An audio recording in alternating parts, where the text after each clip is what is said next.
right, it is recording. So now we fill for a minute with something random for the YouTube crowd. I would not want to be a firebender. I would easily cause an accident in my sleep, and not like a oops, but more like a uh-oh, don't have a house anymore.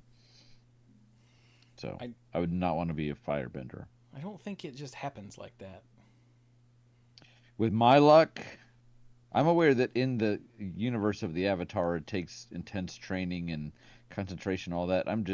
That would be my luck. Brian's You going want to me be to say something a random? cartoon character firebender to where whenever he snores, like fire comes out his nose and burns his house down. You want me to talk about something random to fill time? I picked something random. Chifuji said, why can firebenders make fire out of nothing but waterbenders need a source? Because fire is just energy. So if you excite, I don't know. Yeah, I think you're on. Just keep exciting something enough. Yeah, it becomes fire.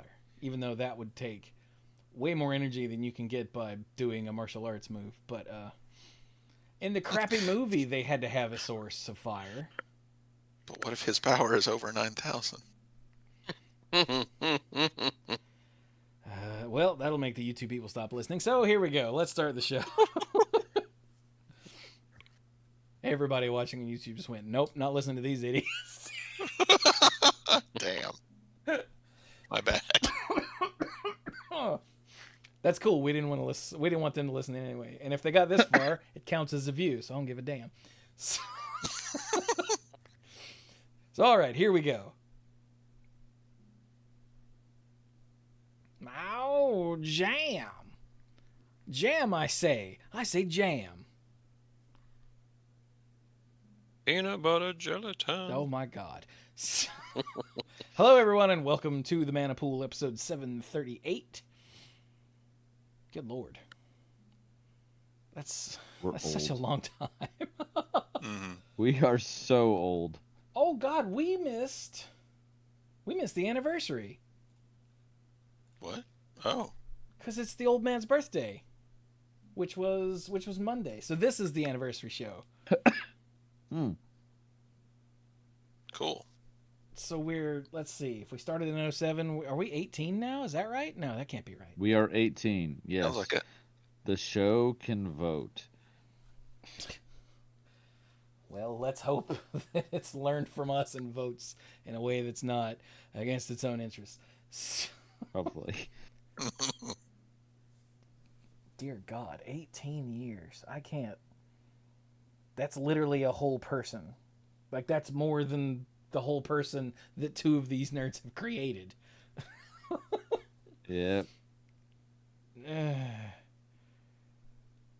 All right, then. So, hello, everyone. Welcome to this 18-year anniversary episode of the Manapool. And fittingly, it's about a new Magic set release. Odds were. It's well, yeah, since it's around the same time every year, yeah. Well, and just perpetual previews, so. Yeah, like. Any given time.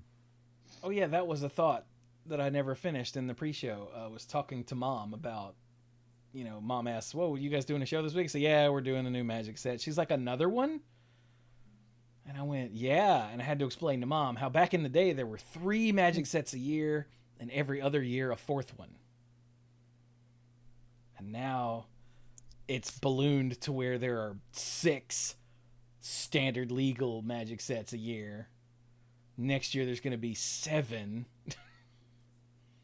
Yep. The year after that, I'm going to predict 8, 5 of which will be Universes Beyond.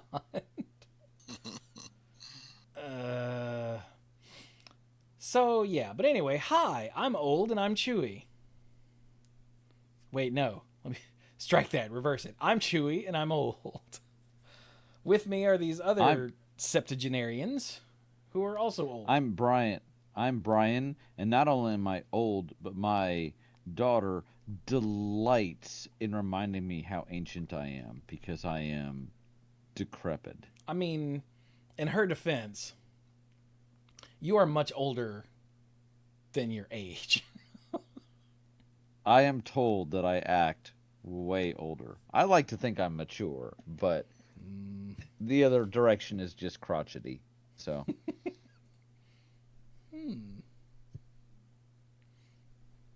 Next. I'm Mike, and I am also old, even though I am the youngest of this group. So that makes everyone else mega old. Mega super ultra old. Well, I'm Dirk, the self-proclaimed greenest man alive and moral compass of the group. And I pointed out, so I gave blood today. And I made the comment, it was like, oh, all these high schoolers, because I did it at my high school. Mhm. They're like, yeah, they had to turn away all these kids, these students and everything. I was like, yeah, they didn't turn away me because they like old fat guys to give blood. And all of them looked and laughed at me. what's your blood Because type? you know what? I am an old fat man at this point. No shame. What's your blood type? A positive. Nice. Is me it too. bad that I have no idea what my blood type is? Well, if you give blood, they'll tell No. you.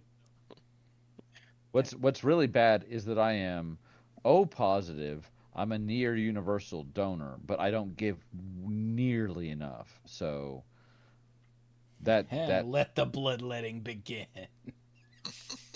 Who let the blood out? wow. I know. Wow. I'll go sit in the corner. Yes. Wear the cone of shame. While apparently I'm out here letting my blood. No, we need to let Chewy's blood because we need to find out what type he is. Yeah, I'm sure they told me back in the day when I was broken donating plasma, but I have no memory of it. Mm-hmm. Mom probably knows. Let me text her. So wait, was that all of us? Okay. That was all I of think so. us. Yes. Okay, good. So what we're doing this week, I can't talk and text Mom. Somebody tell us what we're doing this week. Will I text Mom? So this week we are covering the preview cards from the Avatar: The Last Airbender Magic set. And you might have feelings about that because on the one hand it's more universes beyond and shouldn't magic feel like magic? But on the other hand, they've done a good job with a lot of the properties they've covered. And I have to say, for my part, I love this show. I've seen it all the way through at least 3 times. My daughter loves it. She wants to go to a pre-release. So I'm going into this blind. I haven't really seen the previews, and I'm honestly looking forward to it. But no shame for feeling preview fatigue, universes beyond fatigue. All of that is definitely a factor. Yep. But that's what we're doing. Yeah. And I don't even really have a reference for the setting because I'm also not familiar with Avatar, The Last Airbender in any detailed way. I'm aware of it as a franchise, but I never watched any material for it. It's on his Of the list of three, things to watch along with Supernatural. Dirk went there. Wow. Pretty sure it should be higher on the list than Supernatural. Yes, it Probably. should. Probably. So of the 4 of us, the 3 of us have seen the show at least once all the way through, right? And then Mike hasn't seen it at all. So as we were saying before the show, Mike is gonna be our like POV character, our fresh impression. So in the world of Avatar, there are the 4 nations, and in each one are benders that can control that element. But not everyone is a bender. There are multiple characters that are just plain old human, and they can't bend anything. But each of the Grass. nations again, yeah. And of all of them, there's only one person, the Avatar, who's able to control all 4 elements. But it's said that it's the same person. They're just reincarnated over the years, and the story takes place where there was an Avatar 100 years ago, and then he disappeared. And in the time that he was gone, war broke out because everything changed when the Fire Nation attacked, because it said, you know what, we're an awesome nation, and we want to spread our prosperity to the other nations violently. And it is at this point that Aang re-enters the picture, and his story begins. And that is the most succinct plot I can give you, at least for the beginning. And that was of the series. amazingly short Yeah, for Brian. I was like, straightforward. if Brian starts describing individual episodes, I'm gonna kick him from the call. No, I'm good.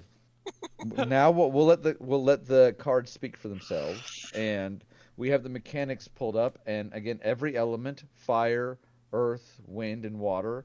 There are But people not that heart. can bend, but not heart. There's no heart here. There's Screw no you, Captain Mati. Planet, unfortunately. Can be manipulated by a bender, and the abilities are generally passed down family to family or genetically. And so we'll start with the fire benders, because each type of bending apparently has its own mechanic. So the example here is the fire sages. For 1 and a red, it is a 2/2 human cleric. Looks like uncommon. It has fire bending of 1. And the reminder text is, whenever this creature attacks, add 1 red. This mana lasts until the end of combat, so it does not stick around for spells after combat. And then the Fire Sages has another ability: pay 1 and 2 red, put a +1/+1 counter on this creature. So there you go. So firebending, it always has a number, and when that character, sorry, thinking of a different game, when that creature attacks, you add that much red mana, but it goes away at the end of combat, which is kind of a cool thing, because the fire is violent, but it doesn't last. You shoot fire from your fist, and then when you stop bending, it's gone. The fire goes out unless it catches something. So You can grab it and take control of it somehow. it seems very niche, because you can't use it to cast spells except for spells that have flash, like instants. But flavor wise, I think it's pretty much a 10 for 10. So they probably couldn't do firebending as just deal X damage, because that's either Cheap. going to be overpriced or very underwhelming, and probably honestly boring. Oh, look, the red ability deals damage. So this is at least something else. And red is a color where you get quick mana that doesn't last. So I think this one is pretty good. It's a pretty good flavor hit. What do you guys think? Yeah, I like it. They also note in the article that everything with firebending has some built-in way to spend mana Not during everything. combat. It just says What? often. I thought they said everything. It says often the creature with firebending will have another ability. Oh, okay. I must have read that too quickly earlier before the show Yeah. started. Well, I was about to bring that up, so. Okay, so often. The few examples I've seen so far all seem to have something. So Yeah. I guess we'll find out later whether There's probably like one that doesn't. yeah, probably, yeah, like 2 things. Yeah, probably. Okay. But So yeah, that is I firebending. I like Go ahead. it. It is very on flavor. It gives you fire that, you use in combat. Huh. Yeah. Sounds like firebending to me. So what's next? All right, next up is airbending, which is at the time that the first show happens, there's one airbender for the most part, and that's just Aang. So yeah, because genocide is a thing. Genocide is a thing. And the creature we have here, it's Appa. They just here's an example card. It's a mythic, huh? So Appa, Okay. Steadfast Guardian, for 2 white is a 3/4 mythic legendary bison ally. They brought back allies. Appa has flash. Okay, that... Sure. Appa has flying. That's appropriate.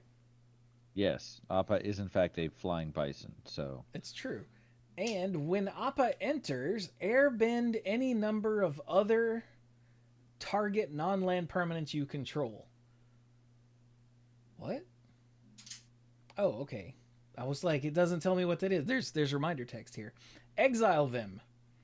While each one is exiled, its owner may cast it for 2 rather than its mana cost. Oh. Okay, cool. And whenever you cast a spell from exile, you create a 1/1 white ally. This feels strong. So let's talk about airbending, and then let's talk about Appa. So airbending is when you airbend a permanent, it's exiled, and then as long as it's exiled, its owner can cast it for 2. So that makes sense. So it pushes something out of the way. Right, but not back to your hand. It just Over there.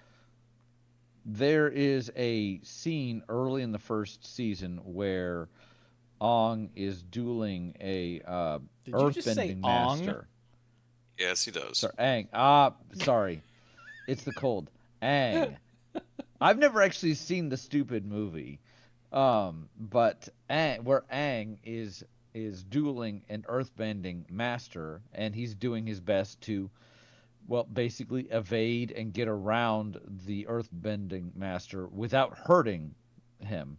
And the earthbending master, who's very old and is familiar with airbending techniques, basically makes a comment of, yes, we know you're using the traditional airbending techniques of evade and basically dodging all the time, and try to use your higher speed and mobility to get away from your enemy without confronting them head on.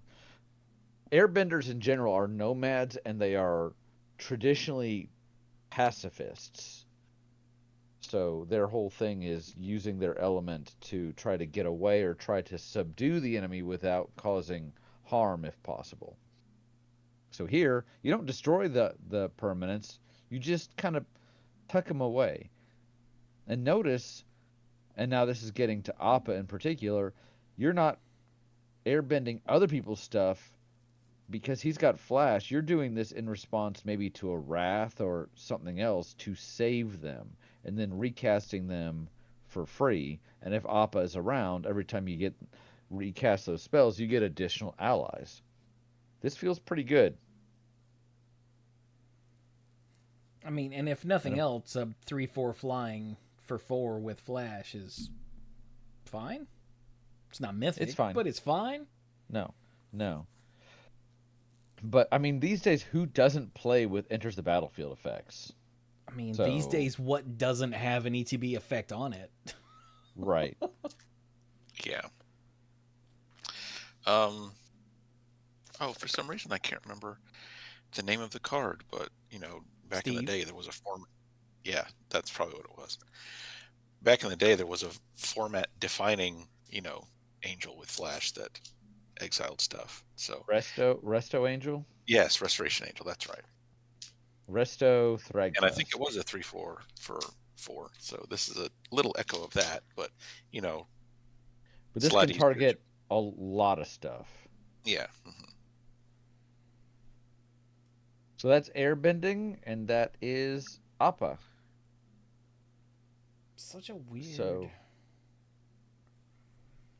thing. Apparently, you can airbend spells, just not with Appa. Okay. So that's neat. And you can airbend lands, but you can't get them back. Interesting. Because you can't cast a land. Right. Because it says pay 2 to cast them. Yeah. All right. So, hey, Mike, you want to tell us about waterbending? All right. So, waterbending, let's see, is an alternative cost mechanic. The example here is the North Pole Patrol. So a 2/3 human soldier ally for 2 and a blue. This example is uncommon. Has 2 abilities. Tap, untap another target permanent you control. That's cool. And Waterbend for 3 and tap target creature and opponent controls.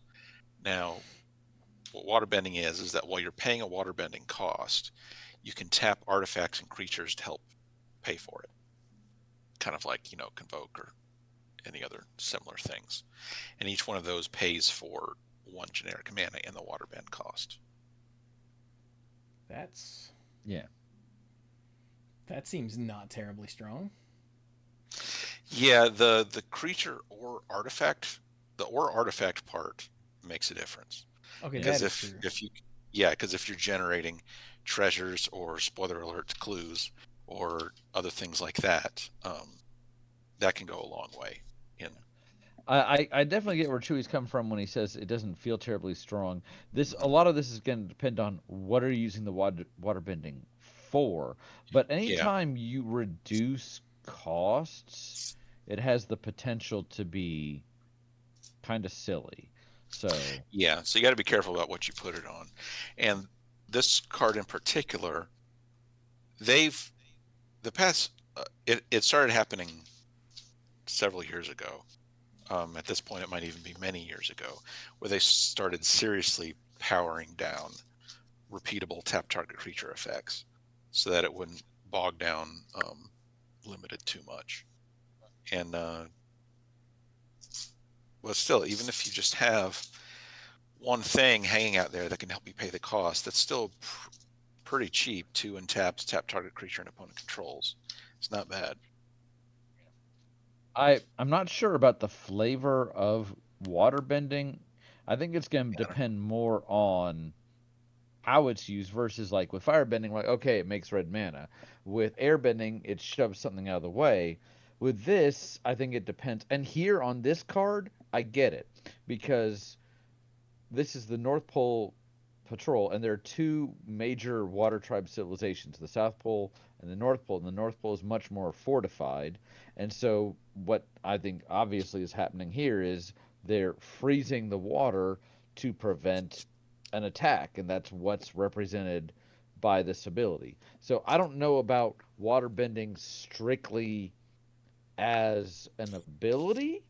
Maybe somebody can explain it to me how this is representing water bending, but I think how it's used, like on individual cards, could make the difference. Is it a reference to like in-world culture? Like are the polar cultures like super communal, like even more so than the other cultures in the world? No.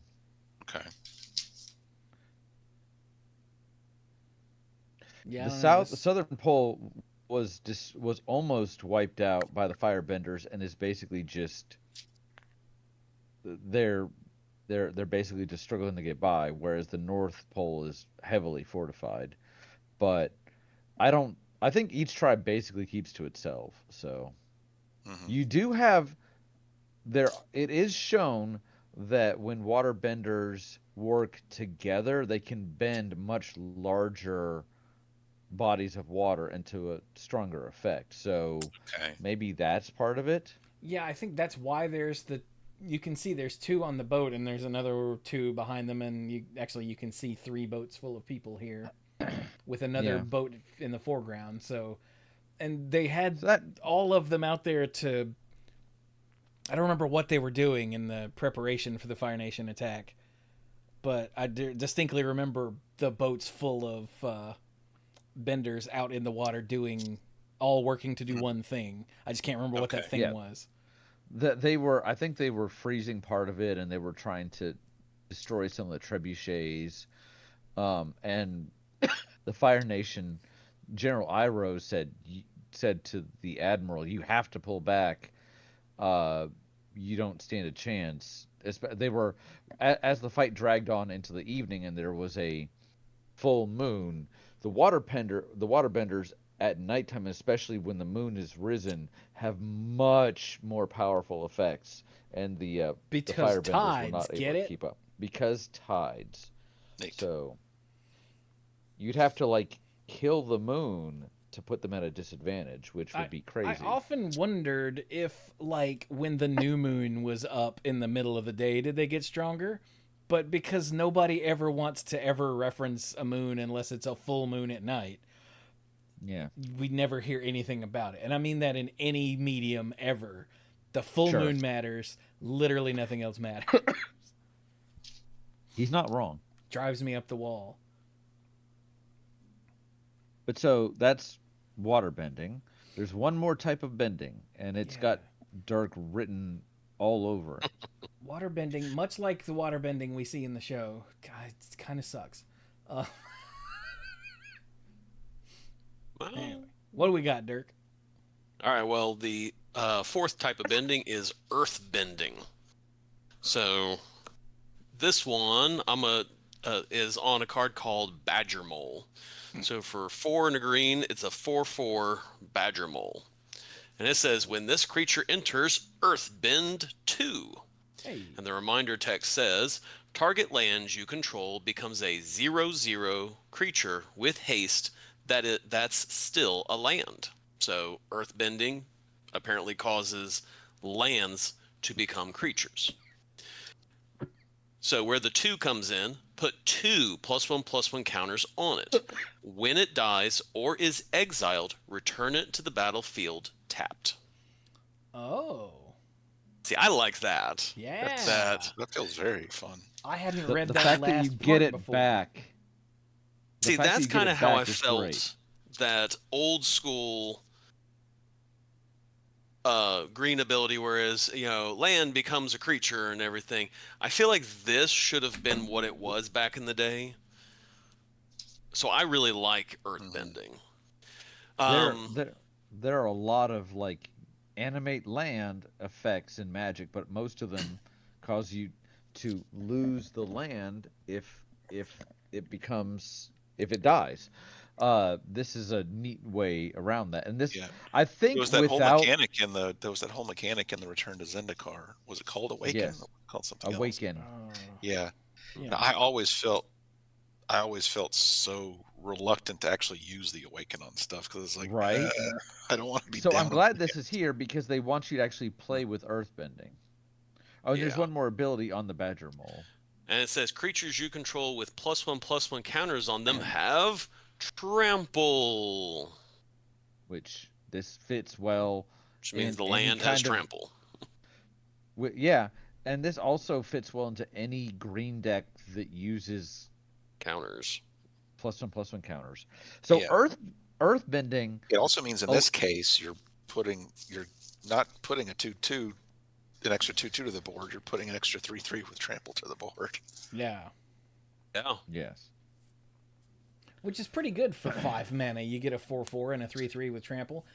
And Yeah, the 3/3 has haste. I would Why love is to it get this limited Why is tools. it a 3/3 with trample? Because it has Because of what the +1/+1 Badger Mole counters on it. says.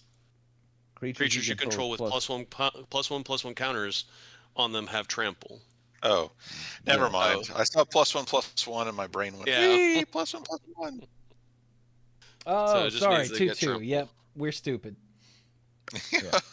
I got excited by the +1/+1. Did all of us but Brian read that as creatures with the counter get +1/+1 and trample? Sounds like it. That would be really good on a common. Holy crap, dude. Okay, so let's try this again. For 5 mana, you get a 4/4 and a 2/2 with trample that has haste. Still seems good, just not stupid. Yeah. Yeah. And not to mention if you played other stuff. So earthbending on the show, the most common, straightforward is an earthbender will like take some rock and hurl it at an enemy. I throw That's a rock at him. Basically, but they're controlling it not psychically. Usually they'll actually come into physical contact with it. The most common thing you'll see is they kick into the ground, causing a boulder to fly up, and then they will punch it, and it will rocket toward an enemy like a bullet. Hey, Mike, Yes, was it a big rock? it was a big rock. Okay. Now and so that's what's happening here. I will say that earthbending on the show is much more versatile because they, build walls with it or tear walls down. They can form spikes with it. A lot of them will cause crystals to grow from the ground to trap an enemy. This is the most straightforward application of it, and because Magic can't be like, do whatever you want with the ground. Yeah, it's Magic, not D&D. Exactly. Yeah. This is I think fine. I think of all of them, firebending is the most flavorful, but this is pretty good. And this is probably the one I actually want to play with the most. Yeah. Because it gives you more creatures. Like it gives you a creature that doesn't, like, if it dies, you're not down a land. Like it. Yeah. It's crazy. The article beneath this says, because the new creature land will have haste, you can feel free to earthbend lands that you just played. There is no summoning sickness in Ba Sing Se. Who wrote Ba this? Sing Se? Ba Sing Se is the Earth Kingdom capital, and there is a common phrase: there is no war in Ba Sing Se. There's definitely war, but the aristocrats pretend like it doesn't exist, and some of the upper echelon are literally actually tricked into thinking that the war was over decades ago, if it existed at all, just so they can maintain the status quo. It's very it's very I don't know. I don't even know the right word. Basically, the entire government is being controlled by a shadow government to keep people in line. Anyway. Right. So, next, those are the 4 bending. The next mechanic, we've got a couple returning. Before we move on. Yes. I'm going to go in order of, I'm going to put these in my own personal ranking in order of, I like that. It's going to go Earth. Hang on. Earth, Fire, Wind, Water. Yeah, it's going to go Earth, Fire, Air, Water. I think for me, it's probably going to be Earth, Wind, Fire, Water. Only just this is in terms of me wanting to play it versus flavor. For flavor, I agree. I think it's actually Fire first. But in terms of cards that I actually want to play in limited, it's probably Earth, then Wind, then Fire, then Water. Just because with the fire bending, it looks great.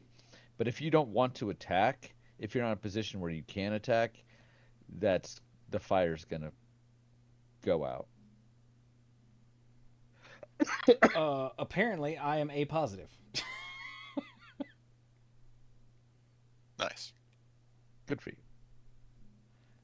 Is that the order in my heart? Oh my god. Yeah, I did notice that it was in Captain Planet order. And it annoyed me. So, shall we continue? Yeah, let's go. One thing. There's something that's a little hidden in the details about earthbending. When it dies or is exiled, it comes back under your control. That means the control of whoever it died or got exiled under. So it's possible if something had changed control, if something that was earthbended had also changed control, it comes back to that person, not the owner, which feels like kind of a important thing to leave out of the reminder text. I know they want to cut down on words, but that's kind of important. But that would be keep that in mind. That would be a very niche. You'd have to have a way of gaining control of it.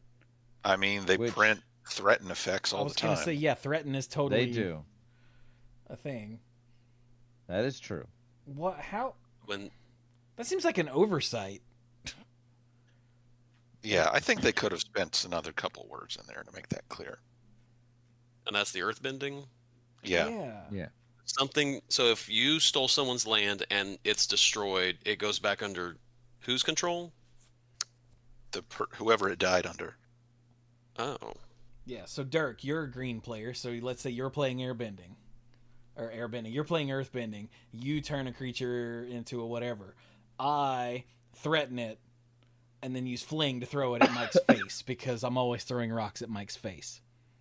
Yes. Mm-hmm. So that land would die, which means it would go to your graveyard. Because that's what die means. Yeah. Because it doesn't say instead. Yeah. And then it would jump back to my control as a tapped land. That doesn't make any sense. Like, from the rules, Yeah, that's weird. that just seems I don't like know it why. should go... Like, not even the earthbending rules. From the rules of Magic, it seems like it should go back to its owner. Yeah. That's what I weird. would expect. And I wonder why they didn't design it the way that people would expect it to work. Maybe I'm an outlier and normal people don't expect it to work that way. Oh, maybe it's the Spanish Inquisition. Ah. Huh. Well, they left out enough so that if they realize, oh, well, that was stupid, they can just say, like, hey, this little part, yeah, we lied. Yeah. Since it is missing. Yeah, because it doesn't say that on the rules text of the card. That's just in the rules, apparently. It just says return it to the battlefield tapped. Yeah. They could nudge it either way, but they opted to go with not under its owner's control for some reason. All right. Well, that's bizarre. Thank you, Mike, for pointing out that weirdness. Let's do the next thing. So next is a returning mechanic. It's double-faced sagas, and we've seen these before. Sagas, as a reminder, are the enchantments that have chapters. You proceed through them from the top to the bottom, and then When did we have double-faced sagas? I don't think we Um, ever had them. No, it We says There it's had them were returning. before. okay. So The, there was- was there was a Okay, cycle got you. of double. Shut up, Brian. Go, Mike. There were many in Neon Dynasty. Okay. There was a cycle of Phyrexian Praetors, and Oh yeah. there were many in Final Fantasy. right. Thank Really? you. Mhm. Yes. Did we talk about Some of them those? are. Yeah. Huh. Some of them actually started on the creature side. For example, there's Jet. Well, yeah, that's probably why you're not remembering them, Chewy, because they started the other way for many of the ones in Yeah. Final Fantasy, like Brian is about to explain. Yeah, Jekt. It was a for 4 is a 4/3. I love this guy. I play him on Arena all the time. And when he hits an opponent, you can exile him and return him to the battlefield back face up, and he becomes Braska's final Aeon. And Braska's final Aeon, like some of the summons, is a saga creature. Oh yeah. Okay. So here the example is this is the Rise of Sozin. It costs 4 and 2 black. And what I'm going to do is I'm going to describe the lore about this guy as we go through the chapters, because Sozin lived 100 years ago. He grew up with Avatar Roku, who was also born into the firebending nation.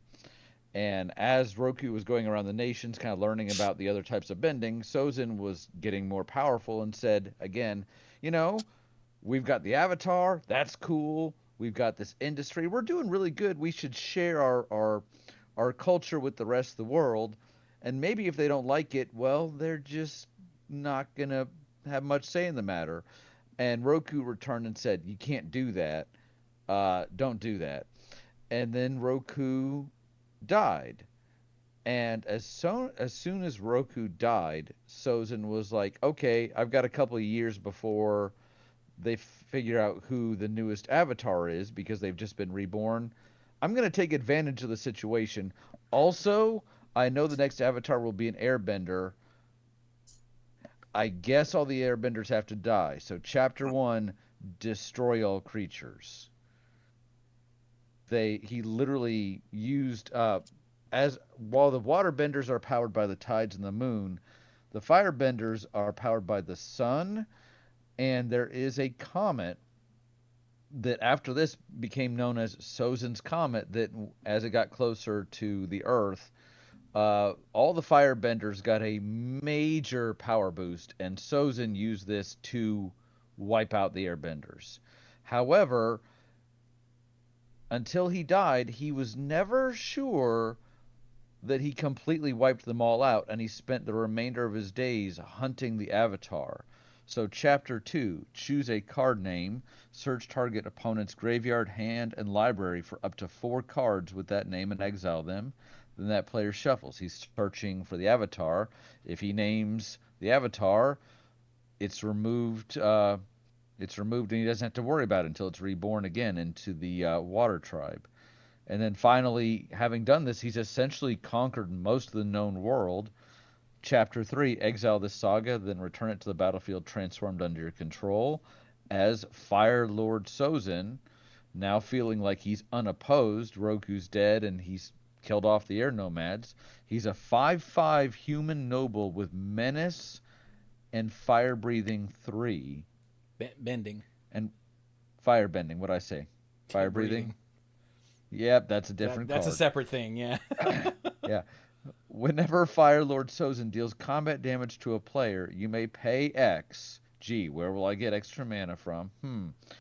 When you do, put any number of target creature cards with total mana value X or less from that player's graveyard onto the battlefield under your control. Because it's a little known thing, firebenders can make fire zombies, apparently. Or is that him conquering? I think that's just him conquering. Bringing them under the Fire Nation. Yeah. The Earth, the civilizations that were conquered became Fire Nation colonies. Is it okay if I pretend they're fire zombies? You can. I'm not going to stop you. Thank you. All you need is to bring back a dragon, and then a vamp. No, I can't quite get there. Oh my god. So this is. I had forgotten which one Sozin was, so that is really well done. Yeah. Oops, a genocide. So. Oops, nothing. It was more of a hell yeah, a genocide. Yeah. From his point of view, not. He really. One of the things about Avatar is all the characters are given depth, and even Sozin is this mustache twirling bad guy. He still thought he was making the world a better place. And I would like to remind everybody, this was a kid's show on Nickelodeon. Yeah. If you can make it through, they were brilliant. Like the first, I don't know, let's say 4 to 6, maybe 8 episodes are very like, oh, Nickelodeon, silly for little kids. And then like it shifts. Yeah. And as each season moves on, like there's only 3, right? There's only 3. Yeah, there's only 3 seasons. As each season moves on, it gets more darker and more mature, but it's super kiddie at the beginning. And if you can get through that, which I know a lot of people have a problem with that sort of thing. If you can get through, I don't, but I thought it was awesome. But if you get through that, like you don't even have to make it through the whole first season. It's like 4 to 6 episodes. Yeah. Aang, it is very kiddie at the beginning. It kind of threw me off. Aang's first words on the show are, can I ask you something? Do you want to go penguin sledding with me? And it's just like, then the kids are like riding penguins, and you're like, this is an interesting show. I'd say episode 3, not even 8 episode 3, Aang finds out what happened to the air nomads and loses control, and you're like, oh god, is that early? Oh yeah.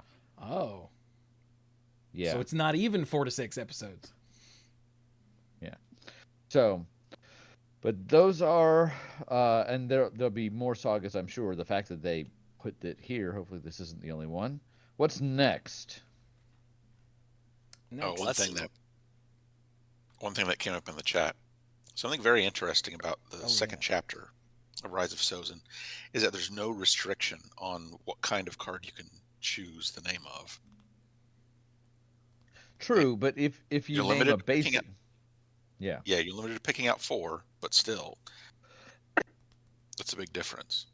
yeah, you could name planes, but you're only grabbing 4 total. So Yeah, but you're thinking basic land. Like you could name whatever sort of utility land causes your deck problems and just. very true. Because goodness knows, land destruction is barely a thing anymore. Yeah, name that stupid green land that combos with Kona. Yeah. Yeah. Oh, jeez. Anyway. Right. So Lessons? Chewy, you want to learn something? No, I'm too old to learn things. So lessons are a subtype on spells. We last saw them at Strixhaven. Mm-hmm. Yeah. Because more options, more better. This one is Aang's Journey, which is a common, colorless lesson. What? It's a sorcery. It has kicker of 2. It costs 2, and a kicker of 2. Search your library for a basic land card. If the spell was kicked, instead search your library for a basic land card and a shrine card. Spoilers.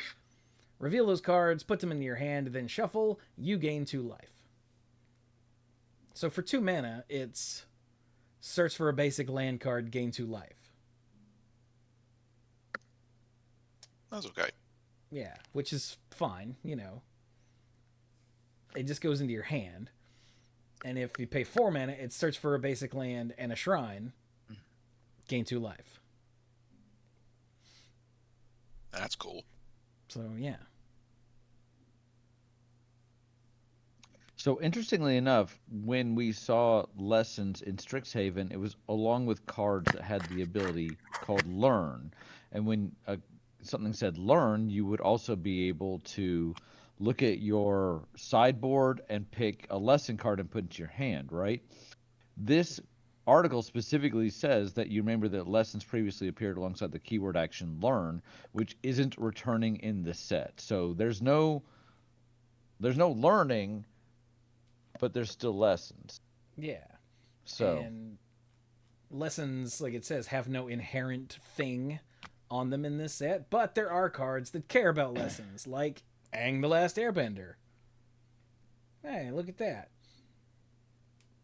For 3 and a white, he's a 3/2 legendary human avatar ally. This one's uncommon. 3/2 for 4 with flying. That's pretty cool. When he enters, you airbend up to 1 other non-land permanent. Okay. And whenever you cast a lesson spell, Aang gains lifelink until end of turn. Hey, look. A reason to lesson. Cool. And that makes sense because the whole point of the show is Aang is the avatar, but he never... Like, when he learned he was the avatar, he basically just ran away, and then thing happened, and then he was lost for 100 years. So the whole point of the show is him learning how to be the avatar. So, Okay. Yeah. You don't, because the avatar doesn't innately know how to control all 4 elements. They are supposed to go and learn from the different element masters. They have, unlike the other benders, they have the avatars have the ability to learn all 4, but unless you're Baby Korra, you don't know how. yeah, Baby Korra at 3. That not gonna get into that. So yeah, this is a neat card. I like this card. It's a 3/2 flyer for 4 with the airbend. Oh, and that says target non-land permanent, not target non-land permanent you control. So it can and can be used offensively. Mm-hmm. And then sometimes it gets lifelink. Yeah, sounds good. Throw that in your pre-release deck and win. Yay. Yep. I like flyers that can gain lifelink. Yeah. All right then. Moving on, it's a freaking hog monkey. What?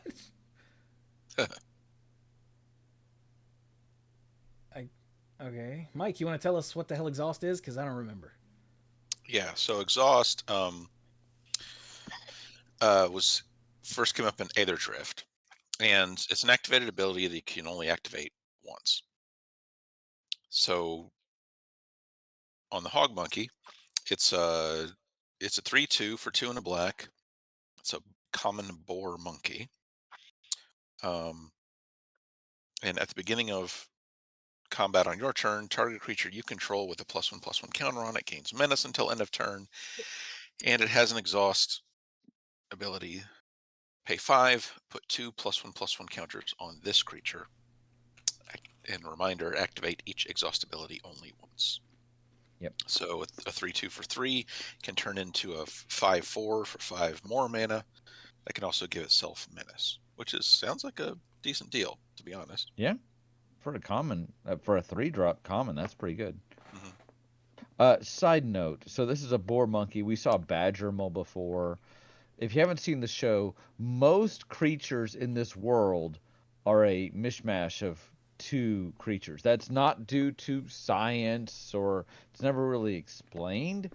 It's just the way things are, to the point that the Earth King has a pet bear, and Bosco, and he invites people over to like see his bear. He puts a little hat on his bear, and he's so proud of this thing. And the characters are like, "Is it a bat bear?" They're like, "No." "Is it a turtle bear?" And they're like, "It's just a bear." And they're like, "Well, that's just freaking weird. It is unusual to have." But like there are some creatures like the turtle ducks, and especially the lion turtles, which is funny because turtle ducks are tiny and lion turtles are not, that are very important to the lore. So you've got hog monkey. Having a bear is super exotic. It is true. That's why he's the king.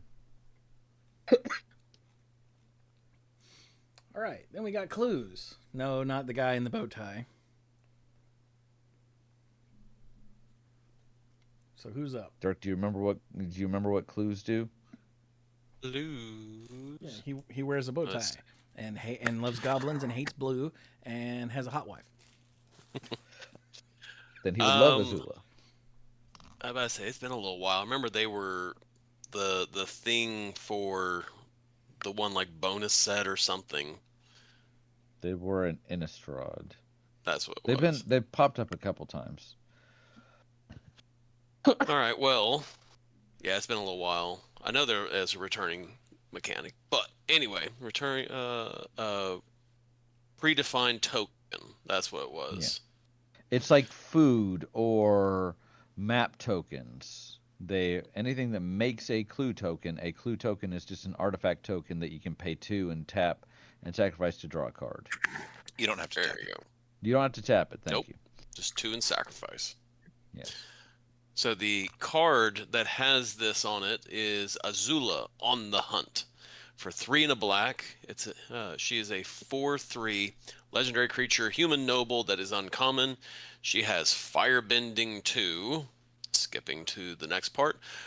Whenever Azula attacks, you lose 1 life and create a clue token. So, question.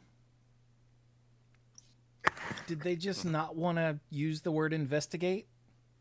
Yeah, I guess because it's not.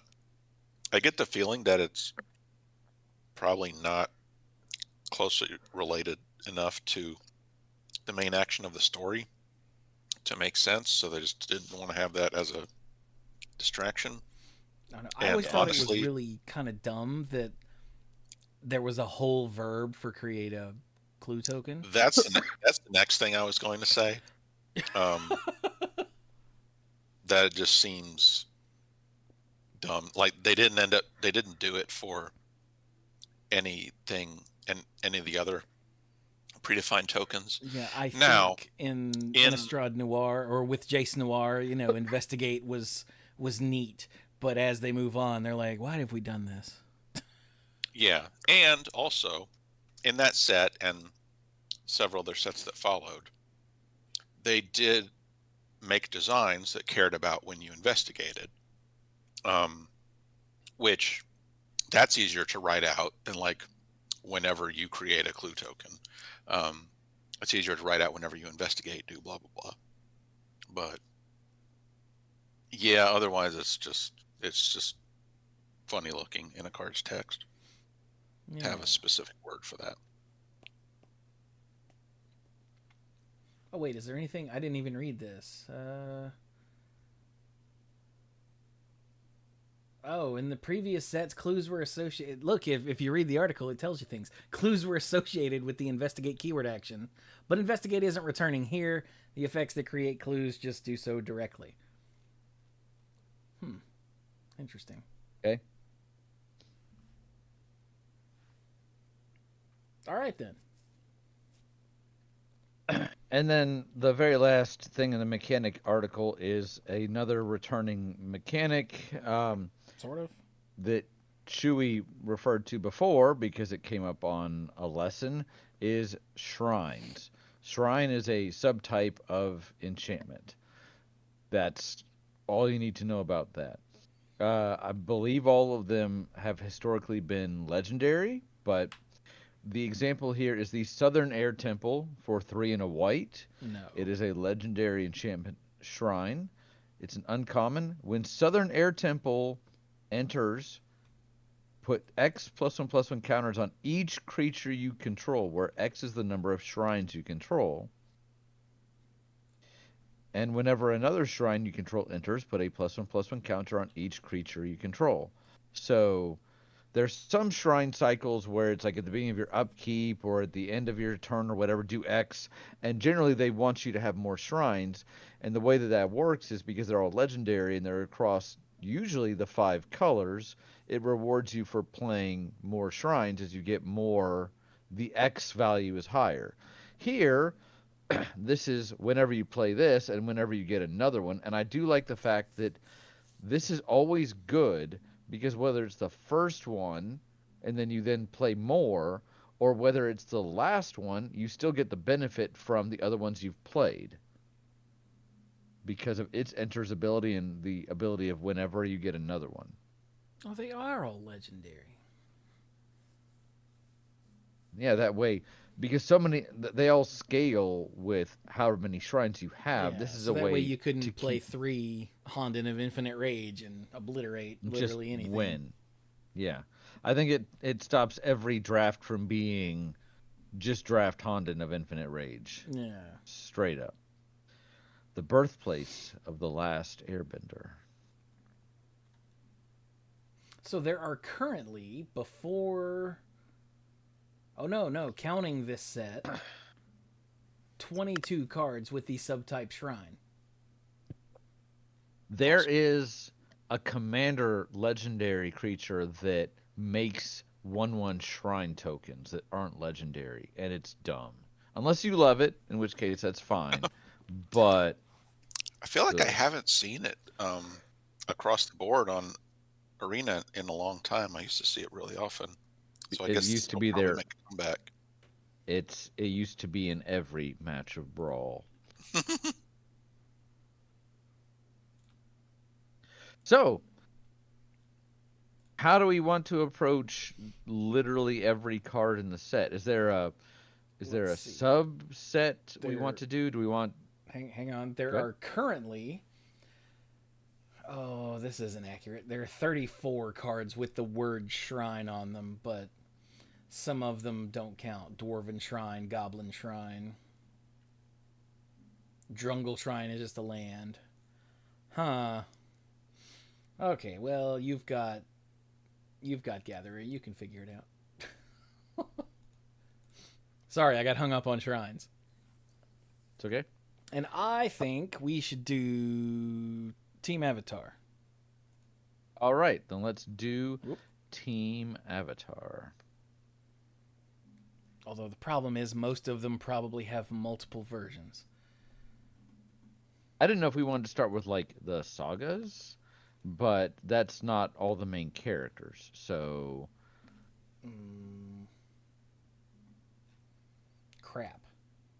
The sagas, aren't they just former avatars? No one cares about them. There are the former avatars, but there's a couple other scenes, like leaves from the vine. Ooh, Ooh. that's I can't even read that card. no. Here we Hands go. down the Team best Avatar. episode. Team Avatar Hey, there. for 2 and a white is an uncommon enchantment. It says, whenever a creature you control attacks alone, it gets +X until end of turn, where X is the number of creatures you control. Oh, that's cool. And then for 2 and a white and discard this card, it deals damage equal to the number of creatures you control to target creature. Well, that's so if cool. it's on the battlefield, then it teamwork. Yeah, You it send gives in a one character, person it and gives a everyone else creature. supports them. Yeah, it's like Exalted. And if it's in your hand, then you can throw your friends at an enemy. Despite That means Sokka's, Boomerang is part of Team Avatar. despite Sokka's best Oh, boy. efforts, neither Boomerang Squad nor Fearsome Foursome caught on. Notice that Boomerang has an extra A. I see what they did there. Huh. Boomerang. Oh, you're reading the flavor text. Okay, Okay. I was like, what are you talking about? I have not seen a Toph card, and Toph is my favorite character, so I'm just gonna search for Toph. That's because Toph is the best character. Yes, Yeah, I said it. it's So true. surely she's got a It look- uncommon version in green. She's got an uncommon Grecian and then 2 rares in multicolor. So I'll Jesus. just take the green one. Toph, the Blind Bandit. Toph is an earthbender that is blind and uses earthbending to see the world around her, and is actually probably the strongest earthbender in the Avatar: The Last Airbender or Korra, because she's amazing. So for 2 and a green, she's a legendary human warrior ally. This version is uncommon. She's a star 3. When Toph enters Earthbound 2, Toph's power is equal to the number of +1/+1 counters on lands you control. That makes sense, yeah. Oh, Yeah. And this is the uncommon version.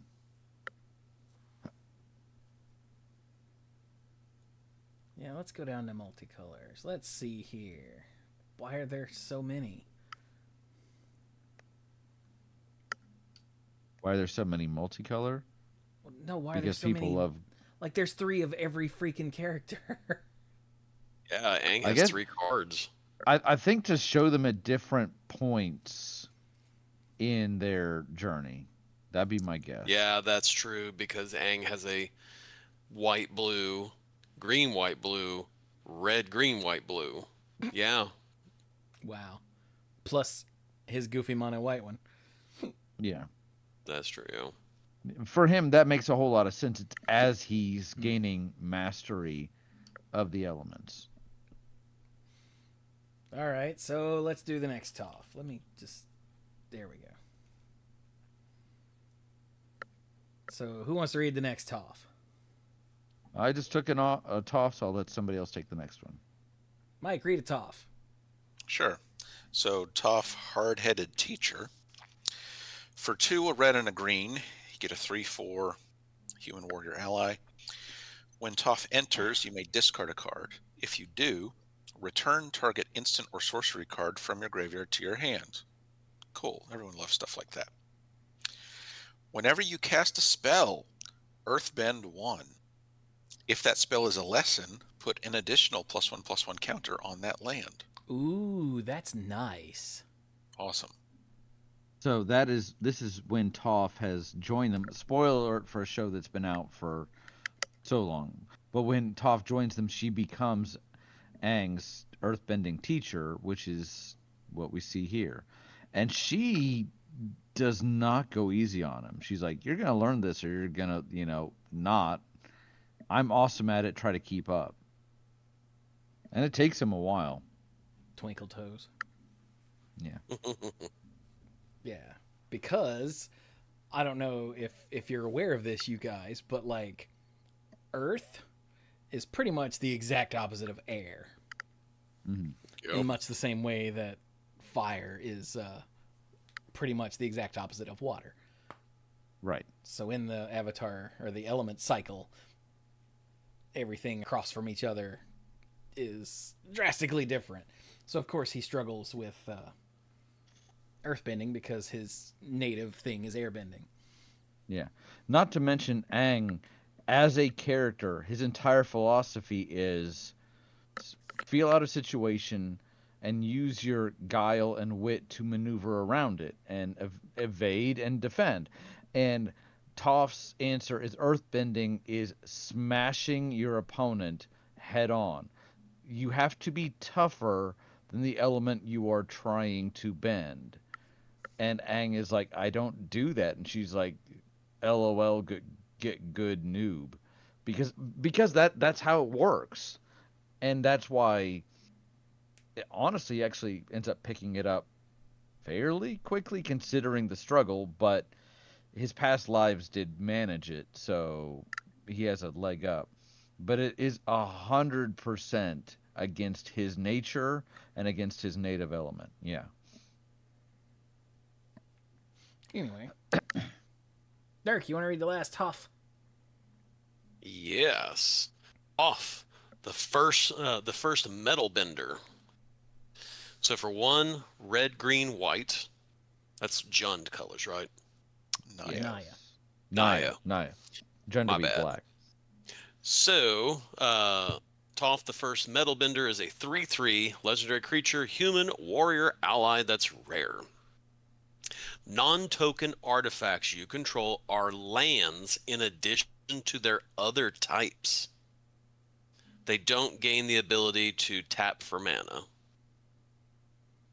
Because they don't have a basic land type. So, Yeah. But they just, count as lands?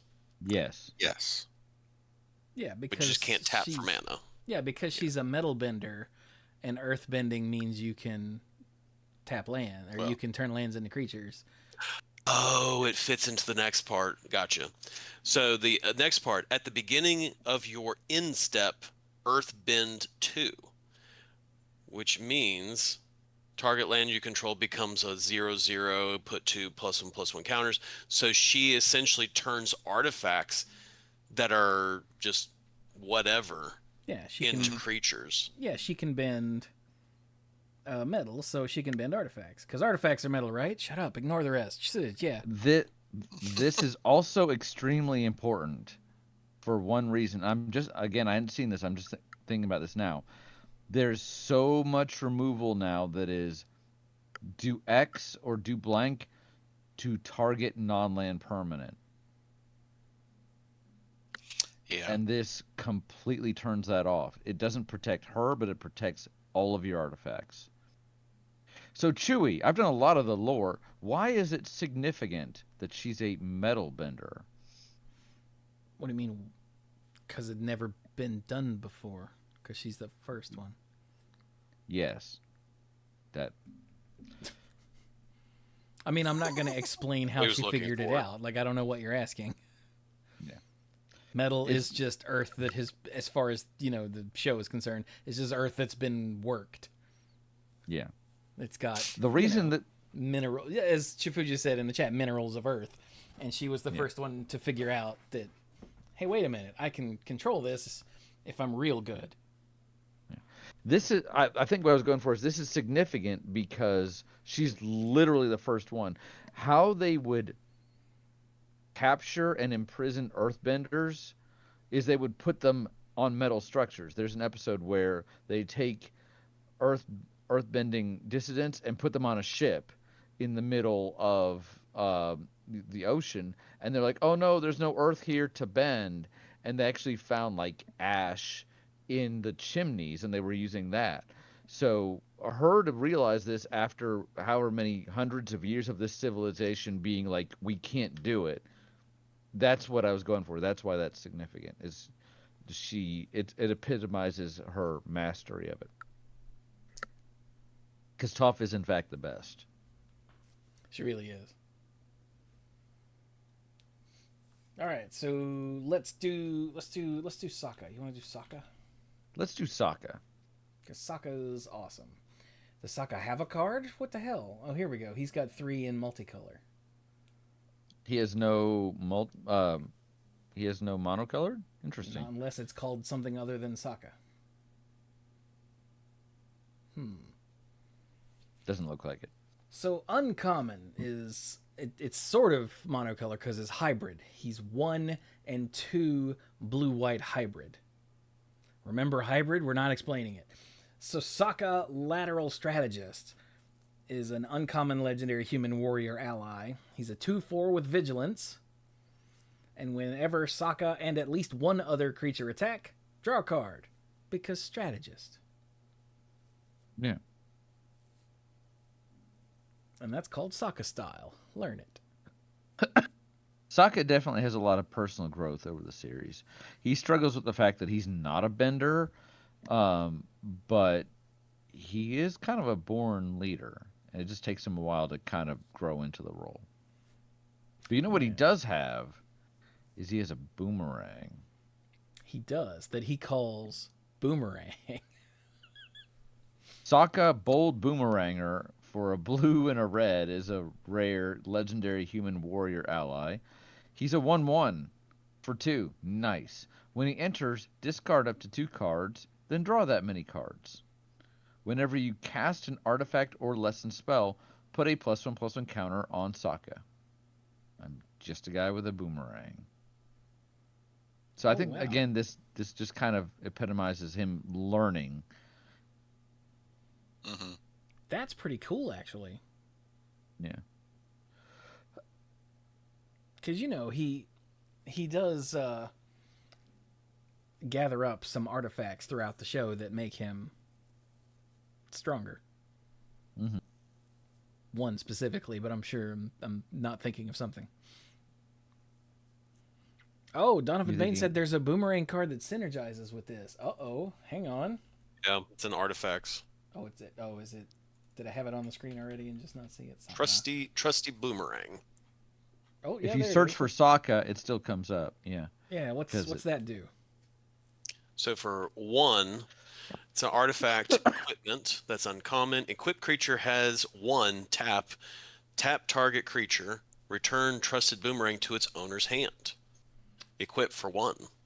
Oh, that does. Ooh, that's a nice bit of synergy there. Mm-hmm. Dude. It still costs 3 mana every time to do that, but I mean 3 mana to... Oh, you have to tap the creature though. Yeah. Oh, but you don't have to put it on Sokka. He just cares if you cast it. Yeah, you can put it on whenever, yeah. Yeah, okay. Whoever, rather. Pass the boomerang around. Yeah, on the left-hand side. No? Okay, sorry.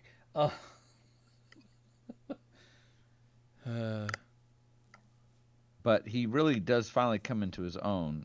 Mike, why don't you read Sokka, Tenacious Tactician? Yes, the Tenacious Tactician is Jeskai colors. 1, a blue, a red, and a white for 3/3 with menace and prowess. Vicious. Other allies you control. Oh, he's a human warrior ally, by the way. That's important. Other allies you control have menace and prowess. So lots of allies hiding in this set, not just the main characters.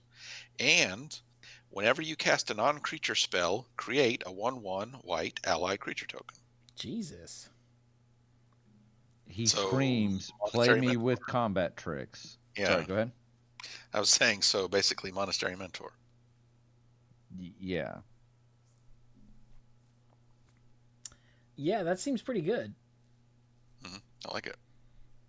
Jesus. All right then. We need to cover Katara next, but while we're on Sokka, if you have searched for Sokka in blue, there's a card called Sokka's Haiku. And Oh yeah. for 3 and a blue, it's Nope. a lesson. It's an instant. Nope. For 3 and 2 blue. There 3 you and go. 2 blue, sorry. It is an instant lesson, and I love the phrasing here. Counter target spell. Draw a card. Then mill 3 cards. Untap target land. It's literally a haiku. And it's, if you ever, it's such a small thing, but just when I'm tired of Magic cards and the never-ending previews, they do something like this, and I'm just like, I'm crying a little bit, just like, yes, because it's the little things like this that get me. I love it. So, sorry. Wait a So, minute. who's next? Katara? The chat told us the meteor sword is here too. Oh, is it? Good God. Meteor sword costs 7. Is an uncommon equipment. Oh, when this equipment enters, destroy target permanent. Okay, because the meteor has to land. Yeah. That's pretty funny, actually. It equips for 3, and equipped creature gets +3/+3. Yeah, that's awesome. Yeah. For an uncommon, like, it's a removal spell and then a nice fat buff. I like it. Yeah. Target permanent. Well, a lot of the meteor cards in Magic do that, like Yeah, Meteor Golem. So. This is a close mirror to Meteor Golem, who's a Yeah. 3/3 for 7 that blows something up. Well, yeah, that's what I said. It's the meteor has to land somewhere. Mhm. Sorry. Oh, I thought that was some reference. Do we to want the Katara or do we want we haven't done or are we gonna save Aang for last? Yeah. Okay. So Also, Katara. you just said we got to do Katara next. I did, but sometimes I'm wrong. How do you spell that? So I can filter for it. Katara. Katara. Okay. No more A's after that. I am frequently wrong, in fact. Ouch. All right. So who's up after me? I don't even know. Does it even matter? Somebody read Katara. Brian, you read Katara. I'll just start talking. Katara, Bending Prodigy is her mono blue version. For 2 and a blue, she is a human warrior ally. She's uncommon, 2/3 for 3. At the beginning of your end step, if Katara is tapped, put a +1/+1 counter on her, probably because you've tapped her to waterbend something. Like her ability, waterbend 6, draw a card. Ooh, see, now that one I like. Mm-hmm. Because, at the end of your turn, you just tap a bunch of stuff to draw a card. Because it's what? Artifacts and creatures, yeah. Yeah. Yeah. Well, you're not... Oh, and land, because mana. Stupid. I was like... You're not going to have 6 creatures and artifacts. It costs mana, so that lands do too. Jesus. I'll be all right. I'm tired. But yeah, I like this because chances are, thinking again at a pre-release, you're gonna have things untapped at the end of your opponent's turn. You just are. Yes. Okay, yeah. I like that. That's a good use for waterbending. I dig that. All right, so then we've got her 2-color and 3-color versions. Yeah. So I guess we do 2-color next, right? Yeah. I think for progression, yeah. So, Mike? I guess? Oh, Why not? Yeah. So, I guess we'll start with a 2-color one. Katara, Water Tribe's Hope. For 2 white and 2 blue, is a 3/3 human warrior ally, like all of her friends. So for 5 mana, a 3/3 with vigilance, and when Katara enters, create a 1/1 white ally creature token. Cool. Friends are great for waterbending. So Waterbend X. Creatures you control have base power and toughness XX until end of turn. X can't be 0. Activate only during your turn. So Huh. I should be talking about how awesome that is because it is awesome. But all I can think is they fixed the stupid, what was it, the mirror, the changeling, Yeah. because so often on Magic Online there was a changeling that had this ability except X could be 0, Mirror and entity, I think. mirror entity, and on Magic Online, if you accidentally clicked it, it just with nothing else to do and no mana in your mana pool, it would think, oh, you're activating this and X is 0, so I'm just gonna die now. So I can't help but feel that the whole X can't be 0 is not just a well, we're not going to let you accidentally sacrifice all your stuff in physical Magic, but more of it trying to head off a digital problem of like, Yeah. wait, no. And also, so you don't have like some trivial, if there's something out there that cares about an activated ability being activated, you don't have some trivial way to spam a bunch of activations of an ability. Yes, that's true as well. Because like this with an anthem where your stuff just doesn't die could be infinite, right? So, Yeah. Mhm. but yeah, now getting back to the card itself, the ability to just be like, yeah, all of my stuff, she costs 5. So, assuming you have at least 5 mana next turn, yeah, I can just make all my stuff base 5/5, and you've got at least her and a 1/1 that's not a 1/1 anymore. Yep. I like that. Yeah, and if Seems you're good. making food or clues or treasures or whatever, just Yep. self-explanatory, but very neat. Yep. Yes. And then Dirk, Mhm. I'm gonna read the last Katara. The last Katara is Katara the Fearless. 4 green, white, blue. She is a 3/3 legendary creature, human warrior ally that is rare. If a triggered ability of an ally you control triggers, that ability triggers an additional time. Hey, Mike, is prowess a triggered ability? Prowess is a triggered ability. Hey, Mike, is entering the battlefield a triggered ability? It is a very common trigger condition. That's what I meant. Yeah. Yes. Hey, Mike. Hey, Vegeta. Vegeta. I don't know Vegeta. why that still Vegeta. makes Mike giggle. Because it's funny. All right, yeah, Katara the Fearless is somewhat ridiculous. Like, all of the Avatar gang are allies, right? Yeah. Yes. Yeah. And like I said, lots of other allies hiding in this set too. Not just them. It's true, yeah. But just thinking of what we've read already, like tough, hard-headed teacher. Yeah. Whoops, that's not the button I meant to press. Yeah, all right. So that's Katara. Right. All right, now, yeah, we're not gonna forget Zuko, even though it's a spoiler. Yeah. So Zuko starts off as the antagonist. He is the Fire Lord Sozin's Ozai. Ozai's. Which one was Sozin? Was the Sozin was the grandfather. Thank you.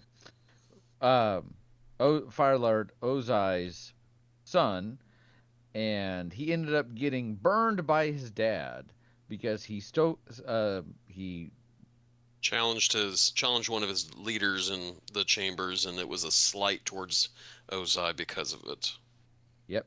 And then he refused to fight his father, and he got the entire left side of his face burned. And then he was told to leave and not come back until he captured the Avatar, who had been missing for 100 years at that point, so it was more of a pointless quest. And he is fueled by his desire to regain his honor and return home. So when we see him initially, it says Zuko, exiled prince, in red. For 3 in a red, he is a human noble. He is not an ally. He is Correct. uncommon, and he's a 4/3. He has firebending of 3 and has the ability pay 3, exile the top card of your library. You may play that card this turn. He is extremely impulsive, so I really like that. Yeah. Like flavor wise. I really like that mechanically too, but I really like that flavor wise. He If attacks, Toph isn't you the- get 3 red mana, and you immediately flip out the top card and be like, aha! Yeah. If Toph isn't the best character, Zuko is, and a lot of people love him just for the fact that he actually has a redemption arc, but it's not easy. It's not something like, oh, I met the Avatar, I'm a better person now. He still thinks he's doing the right thing for his family, and all he wants to do is make right. But it turns out the whole reason he spoke out against his father and his father, well, technically his father's advisor, is the advisor wanted to throw a whole squadron or more of their fresh recruits to the Earth Kingdom to as a distraction. And he's like, but those people are our subjects. We owe them our loyalty just like they owe us theirs. His whole thing is he comes across initially as very cold-hearted, but the more you get to know him, every decision he's been made, he's trying to look out for the people that serve under him or the people that he feels that he owes his respect to. He's trying to be a good leader, and it's not with his family. Oh, his dad and his sister, he's kind of screwed. So he gets conflicted. Yeah. It's a hell of a story. Man, they didn't bother with to go easy on the spoilers at all, did they? No. Huh. So the 2-color version is Zuko Conflicted, which costs a black and a red for a human rogue. Ooh. And he's a 2/3. At the beginning, the multicolor versions are all rare. At the beginning of your first main phase, choose one that hasn't been chosen, and you lose 2 life. And the 4 options are draw card. Okay. Put a +1/+1 counter on Zuko. Okay. Add a red mana. Sure. And finally, exile Zuko, then return him to the battlefield under an opponent's control. So they can start those abilities all over again. Yeah, but also because, he changes sides. He does. Get it? And just when you think, oh, he gets it, he's manipulated into making the wrong choice again.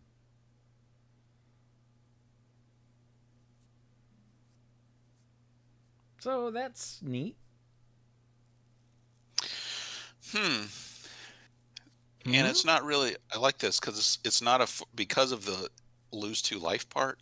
It's not a foregone conclusion as to how you'll play this. It's not just do the first 3 first and then do the last one. Yeah. It might just be go ahead and hand it to your opponent if they're getting low on life to start pressuring them a little more.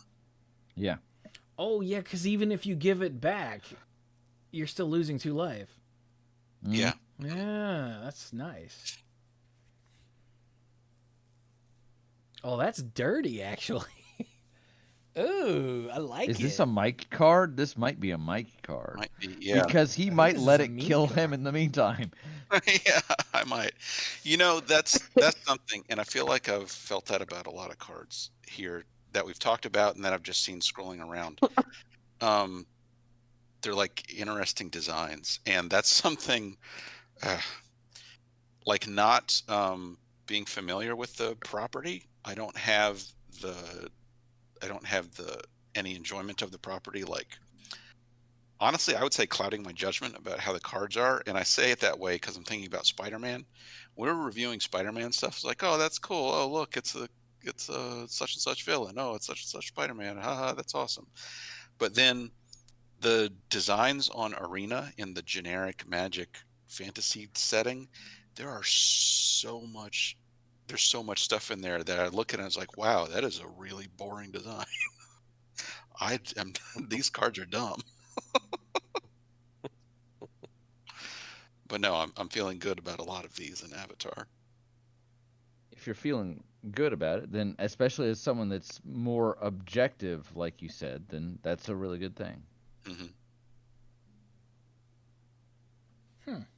So, who wants to tell us about Zuko's final arc?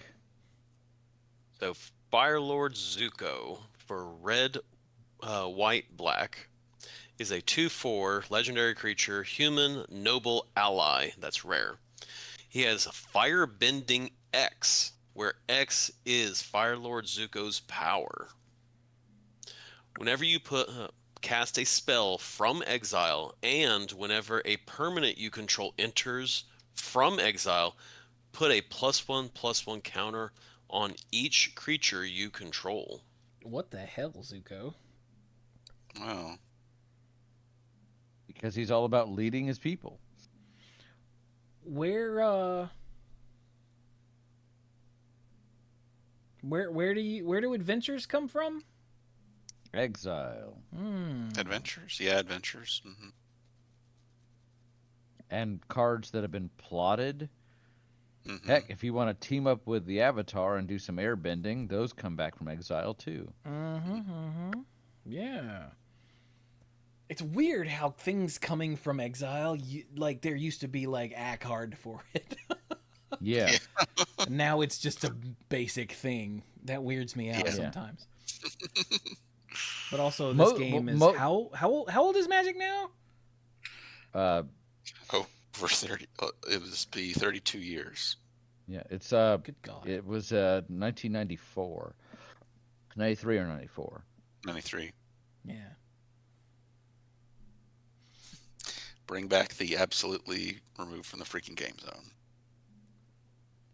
Right? Oh, speaking of which, right below it is Zuko's Exile, which is a colorless lesson for which we probably should have started here. For 5 mana, it's common. For 5 mana, you exile target artifact, creature, or enchantment, and its controller creates a clue. Huh. And I don't know why, but for some reason, the flavor text... Okay, so I've been playing Hades 2, and my, like, my internal... my brain, let's say, read this in Homer's voice. Like, Homer is the narrator of the Hades Not games. Simpson. Okay. Yeah, no, sorry. Homer. That went to a weird place. Sorry, yeah, that was my bad. Homer, the ancient playwright who's probably not just one guy. Right. But as punishment for his disobedience, Zuko was banished and sent to capture the Avatar. Only then could he return home with his honor. My Homer isn't great, but that's pretty good. But all right, like the ladies that are the two twin old ladies. Zuko stood up for this. Oh, and his the two old ladies. Yeah, maybe there's a card for them. All right. So Aang? Do we want Aang and then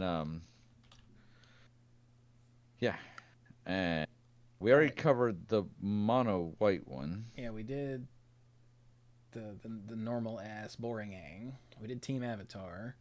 Oh my God, Otter Penguin. Oh boy. Where in the hell? Oh yeah, multicolor. I was like, what are we doing here?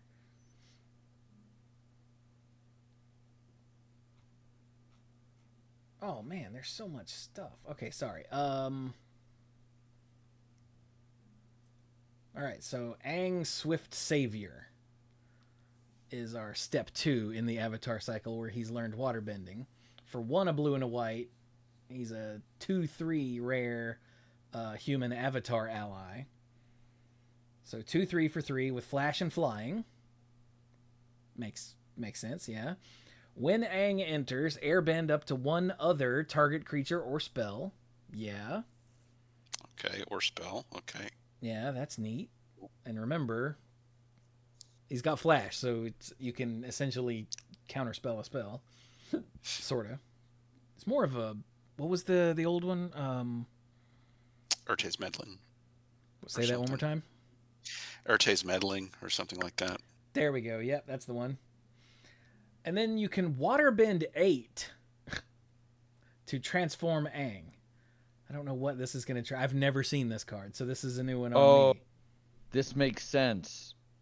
Is this going to be the big water monster thing? Yes. It is. All right. Aang and La, Ocean's Fury, which is a Avatar Spirit ally, is a 5/5 with reach and trample. And whenever it attack, what's Aang and La? What is La? I mean, it's really Aang in Avatar state, but he's Zhao, like a complete dummy, killed the moon spirit, and the other, because there's the moon and there's the tide, right? And I guess Law is the spirit of the tide and the sea, and I guess they merge consciousness or something for a second, because he loses the pacifist angle for a while and just wrecks. Yeah. So anyway, a 5/5 with reach and trample. Whenever it attacks, you put a +1/+1 counter on each tapped creature you control, which, since he waterbends for 8, you should have a fair amount of tapped creatures, probably. And because it doesn't have vigilance, it's going to tap to attack, so it's going to get bigger. Also, this waterbend 8 doesn't say during your turn or main phase or anything. Yeah. No, just do it. Oh. With the death of the moon spirit, the Avatar's tides of vengeance crashed over the Fire Nation fleet. Yeah. A kid's show, right? And Aang's a pacifist. I mean, it did turn into a giant cartoon critter, so yeah, it's a kid's show. Duh. Forget the part where they get drunk. Well, actually, it's like they get weirded on cactus juice.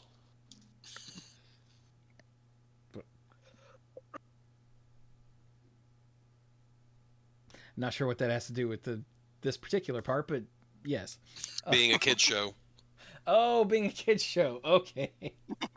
They do, in fact, imbibe what appears to be a controlled substance, just not realizing it at the time. All right, so how about someone read Aang after he learns earthbending? Don't all jump at once. That would be... Sorry, I started scrolling around and now I'm lost my place. Oh, dying. You too? A little All bit. right. Aang at the crossroads costs 5. 2, a green, a white, and a blue. For 3/3 human avatar ally with flying. So 5 for 3/3 with flying, and when Aang enters, look at the top 5 cards of your library. You may put a creature card with mana value 4 or less from among them onto the battlefield. The rest go on the bottom in a random order. That's pretty cool. 3/3 with flyer and a small friend. When another creature you control leaves the battlefield, transform Aang at the Transform Aang at the beginning of the next upkeep. Okay. Okay, leaves the battlefield for any reason. So transforms into Aang, Destined Savior, who is a 4/4 with flying. Good God. And land creatures you control have vigilance. And at the beginning of combat on your turn, Earthbend 2. Jesus. So what is... Because... What is this represent? Is this This when is somebody during- got snatched?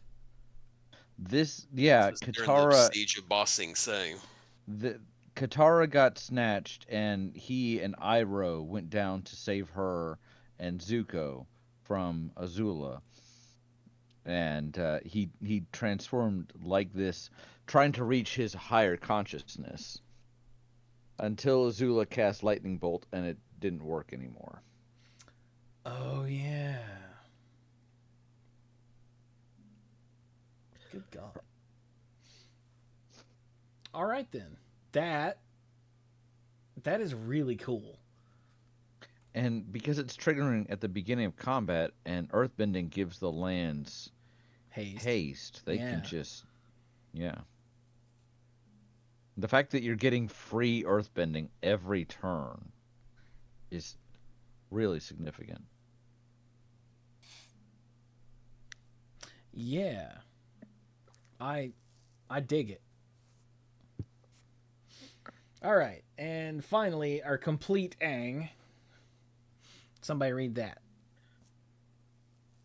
Avatar Aang, for a red, a green, a white, and a blue, one for each element, is a 4/4 human avatar ally. Is this mythic? This is mythic. This is mythic, yeah.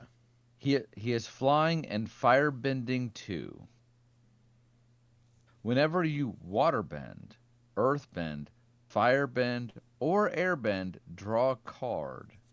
Then if you've done all 4 this turn, transform Avatar Aang, which, by the way, before we even get to the backside, means now you've already drawn 4 cards this turn, which is amazing. Hooray. And the fact that he has a firebending, you automatically, every time you attack, you're going to draw a card, and then maybe use that 2 mana for something. Oh God! But now, this does say whenever you attack, draw a card. Whenever Aang attacks, draw a card. Oh, whenever Jesus. Aang attacks, draw a card. And whenever you waterbend, earthbend, firebend, or airbend, you could literally play this, and if you already have a firebender out, you could trigger this that turn if you have enough mana and have done it other ways. But it doesn't have to be whenever he attacks, but he enables that. Okay, wait. This says whenever. Whenever. Okay, Mike, if you have 2 creatures with firebending and you attack. Yeah, because you're doing it 2 different times. Okay, that's what I thought. You're drawing 2 cards. I'm going to deck myself with this guy, but... Oh, it's it doesn't it's say exciting, May. isn't it? It's also for specific color, but he transforms from Avatar Aang into Aang, Master of Elements, which is him in his Avatar state facing Ozai, and he has flying. He's a 6/6. Notice the type line, just Avatar ally, not human anymore. No, it's true. He's yeah. not. He's if you look at the other 2 we just covered, he also loses human on the back of those as well. Oh, yeah. I did not catch that on the Destined Savior. Mm-hmm. Spells you cast Wooburg less to cast, and it does include the black, because he's lost human attachments. He is one with the universe and all that. So what does it matter what color it is? At the beginning of each upkeep, you may transform Aang, Master of Elements, and that he'll turn back into his front side. If you do, you gain 4 life, draw 4 cards because you haven't drawn enough already, put 4 +1/+1 counters on him, and he deals 4 damage to each opponent. And notice, on neither side do you exile him and then transform him. Yeah, no. So those counters he just flips. Stay. Good God. Yeah. I mean, this is the appropriate response. This is supposed to be like, holy crap, but wow. I mean, the amount of work you have to go through to get here, I think it's a fair reward. Oh, yeah. To get all that stuff. Because not only do you have to have all of this in your deck, but you also have to have it built in such a way that you can find them all, and then you have to pull it all off in a single turn. There's so much can go wrong. Yeah. So Yeah. Oh my the God. flavor is amazing. So And Shifuji in chat says, in before Moon Mist. And Mike's response was, shh. because he is a human. Yeah. That's dumb. Moon Mist was a mistake on so many levels. Moon Mist is like Moon Mist is like how Mistform Ultimus used to be. I was Oh, just what about thinking Mistform Ultimus? Like, shut up. Oh, They what about didn't Moon Mist? know. God. Oh, Jesus. Oh, hey, the different versions of Aang show up separately and colorless when you search for Aang. That's neat. Oh, neat. Okay, then. That, I can't get over that, like, both sides of this one card are just blowing me away. It's really cool. So, like, waterbending is a cost thing. So that part, you just have to have something out that has waterbending on it. Firebending, Aang covers himself. Yeah.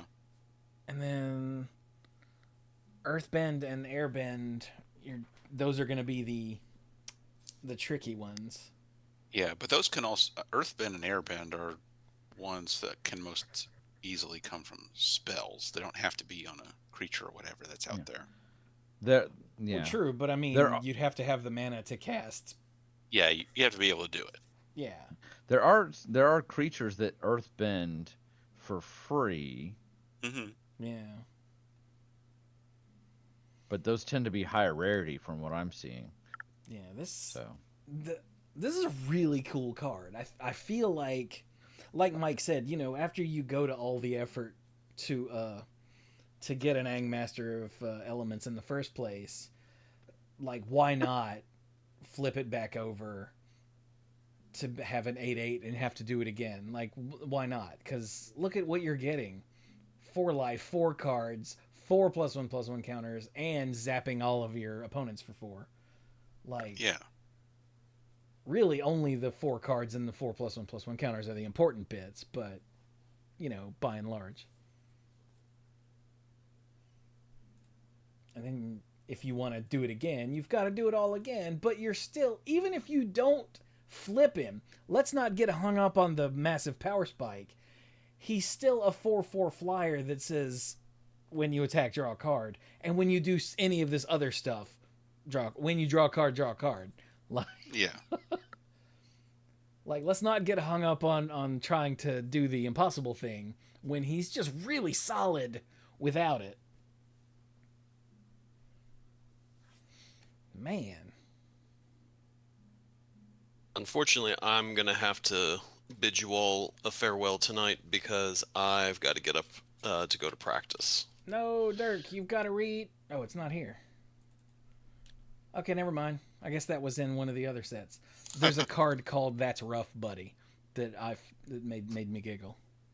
Maybe it's in a planeswalker, not a planeswalker deck, it's commander deck. It's in the Eternal set, I think. Oh, Hey, 14 with a 64-month reset. Oh, he said, awesome. Chewy, Mike, Brian, Dirk, the 4 dorks lived in harmony. Then everything changed when the lead Rambler attacked. It's true. Okay, fine. I'll turn off the set filter so we can look at That's Rough, Buddy. What color is it? Is it not called That's Rough, Buddy? Where is it?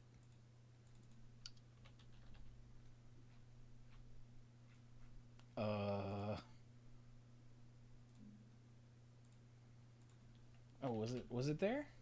No, it's just enter the avatar state.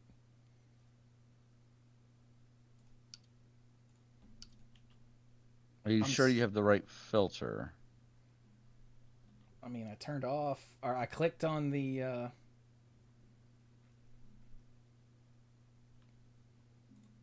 Okay, let's just turn off all of the set filters then, and it'll show us all the cards.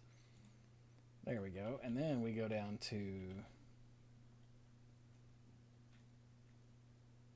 It's not here. Do I have to refresh? Like, what?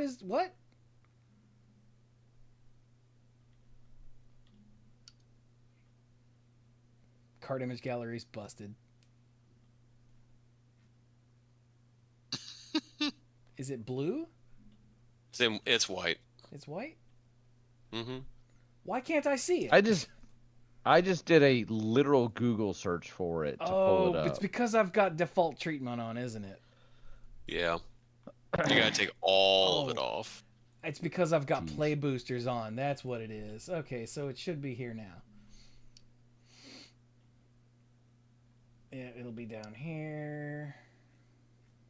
There it is. Okay. Dirk, could you tell us about That's Rough, Buddy? That's Rough Buddy for 1 and a white. It's a lesson instant that's uncommon. And it says, put a +1/+1 counter on target creature. Put 2 +1/+1 counters on that creature instead if a creature left the battlefield under your control this turn. Draw a card. And the flavor text says, my first girlfriend turned into the moon. Sokka. So yeah, and Zuko's response to that is, that's rough, buddy. Yeah, they're like together alone for possibly the first time. I can't remember, and they're just sort of bonding.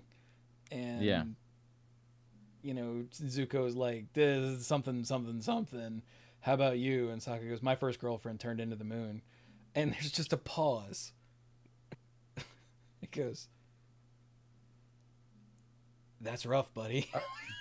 After Zuko ends up joining the team very late in the show, it ends up that each one of the main characters, Aang, and then Sokka, and then Katara, each go on a solo mission with him for various reasons.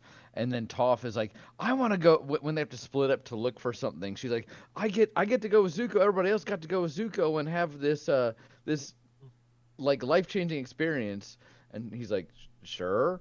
And they're walking down the road and she's like, so this is my whole story of my life. And he's like, yeah, that's awesome. And she doesn't really get anything out of it because Toph is already awesome. Because Toph is already at the top of her game, yeah. Yeah. Good night, Dirk. Yep. Good night, guys. You got any final thoughts for us, Dirk, or you just gonna bounce? Well, my final thought, I already mentioned I gave blood today. I am officially, the reason why I have to bounce is I am officially the assistant coach for the swim team, and our practices are at 6:30 in the morning. And in order to get up and get the kids going and everything, I actually get up at 4:45 in the morning. That's the reason I'm like, I need to go to bed. Yeah, go to bed, Zerk. So I will talk to you guys later. Have a wonderful night. You too. Good night. 4:45.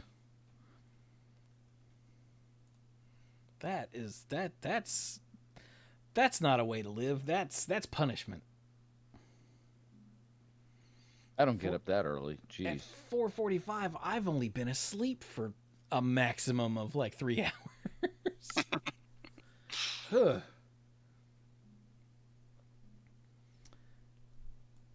Oh, okay, so could someone, either you guys or in chat, explain to me what, so instead of doing commander decks, there's a second set? Is that right? I guess I haven't read the collecting the set article that Mike Turian usually does. Is he the one who does those? I haven't looked at one of those in forever because I don't care about what all of the different money grabbing things are. Mm-hmm. I'm probably going to do the pre-release and that's it. So there are 10 promo commander card reprints. There's a jumpstart set. Is that what it means by eternal set? What the hell's the eternal set?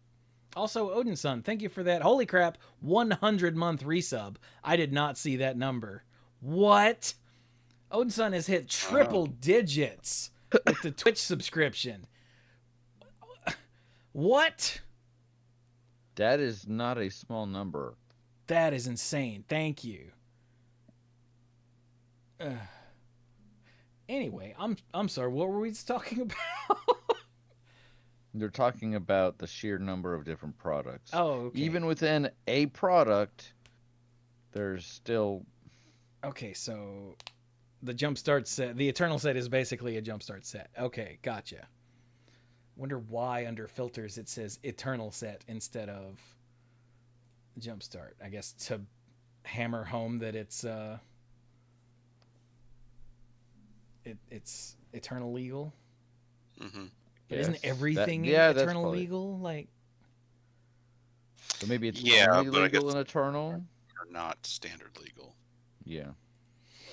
weird. Because why make it easy? Yeah, that's true. I'm old and crotchety. Don't worry about me. Okay, so that means there's... Oh yeah, that means there are more. There are more of each of the team avatar. Oh, good God! I'm not reading all that. I'm sorry that happened. We haven't even... Or I'm happy for you. We barely even covered anything in this set, really. But if you haven't watched the show, Azula is crazy, and she always lies, which is actually a lesson. Is Azula always lies? Thank Because she goodness. does. Yeah, how many lessons are there? Or things that care about lessons? Let's see. 9 in white across both sets. You can do a 17 search. in blue. 7 in black. 12 in red. 16 in green. 13 multicolor. These are just things that mention the word lesson. So they either are lessons or care about lessons. I have filtered for the subtype lesson in the main set, and it's 5 in white, 8 in blue, which makes sense, 4 in black, 7 in red, 8 in green, 1 multicolor, and 3 colorless. Nice. Now, something I think I saw in green is like basically a rampant growth lesson and a harrow lesson. I'm sorry, rampant growth in what? Harrow. Harrow. Oh, harrow. My brain heard harem, and I was like, what? That is a This is a lesson kid in and show. of itself. Cycle of Renewal is Harrow. Sacrifice a land at instant speed for 3. Search your library for up to 2 basic land cards. Put them onto the battlefield tapped, then shuffled. Well, doesn't Harrow put them in untapped? It does. That's And 'cause also, is harrow silly. doesn't specify basic, so. Does it? Harrow is kind of... No, Yeah, Harrow does specify you have basic. basics. Yeah, it's not. No, it's not a charge up crop rotation. You only get basics with Oh, harrow. crop rotation. See, both of those were a thing in that spot, that area where I wasn't playing, so I get them confused. Mm-hmm. Elemental Teachings is reminiscent of another land card land search card. Search your library for up to 4 land cards with different names. Reveal them. An opponent chooses 2. You put the chosen ones into your hand. The rest into the battlefield. Sorry, the chosen ones into your graveyard. And then the others Yeah, it's onto the battlefield. something tapped. given. Yeah, well, Realms Uncharted, That's but the Realms Uncharted only costs 3, and the ones you keep go to your hand, not the battlefield.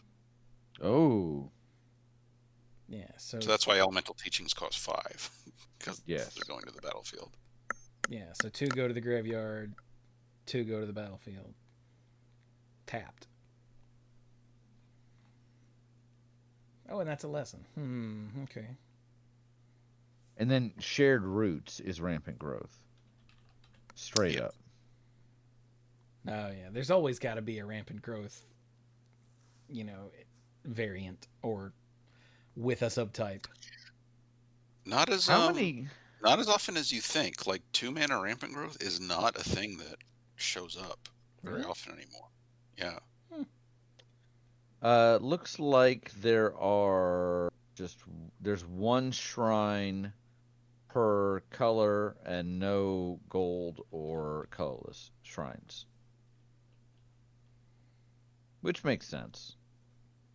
Yeah, and then in the Eternal set, there's a mythic that cares about shrines. There's in the base set, there's a monk who looks at the top 5 cards of your library, and you can reveal a lesson, saga, or shrine. And whenever you cast a lesson, saga, or shrine, put a +1/+1 on another target creature you control. That's cool. Oh, and the White Lotus hideout in the base set. Taps for colorless. Taps for mana of any color that you can only use to cast a lesson or a shrine. Or filters 1 mana to any color. Neat. And it's uncommon. Yeah, that is neat.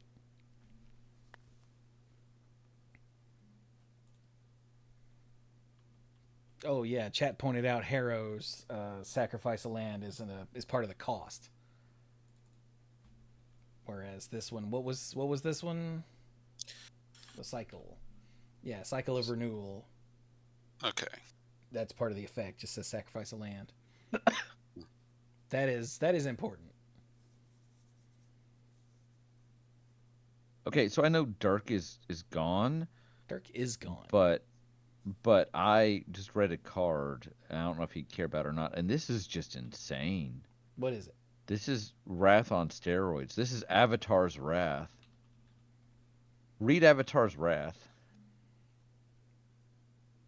Who? I guess I will. For 2 and 2 white, so it's the same cost as a Wrath of God. Sorcery, rare. Choose up to 1 target creature, then airbend all other creatures. That's already really good because you're removing everything else.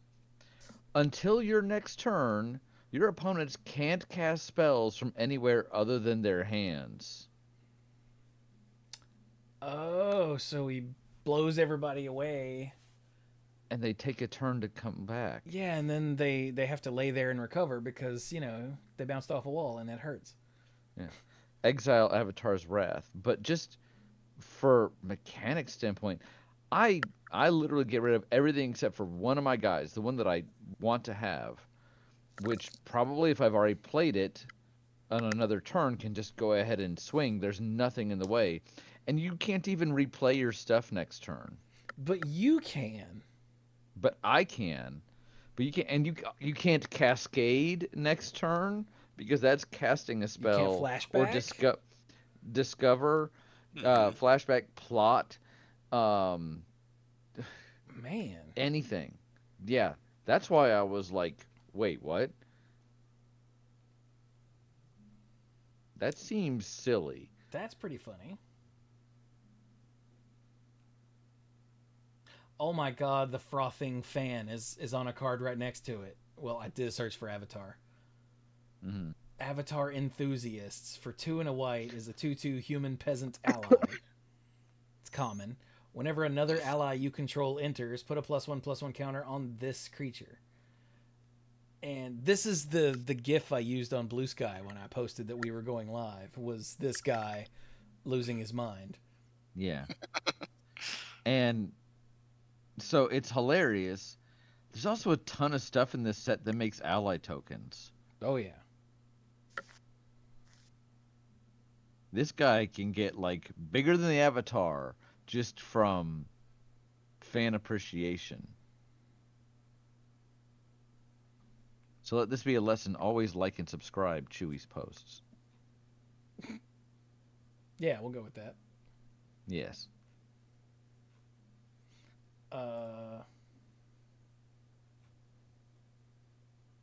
So now what? Should we stop? I guess. We have crashed over the 2-hour mark, so yeah, we should probably stop. Yeah, we should stop. Yeah. All right, then. So, Mike, what... Go ahead. I was just going to ask Mike, as a non-Avatar watching fan person, what he thought of the set so far. Interesting and fun designs, cool cards. I haven't seen anything that stands out as like dull or clunky. So yeah, I like it. And the fact that it's a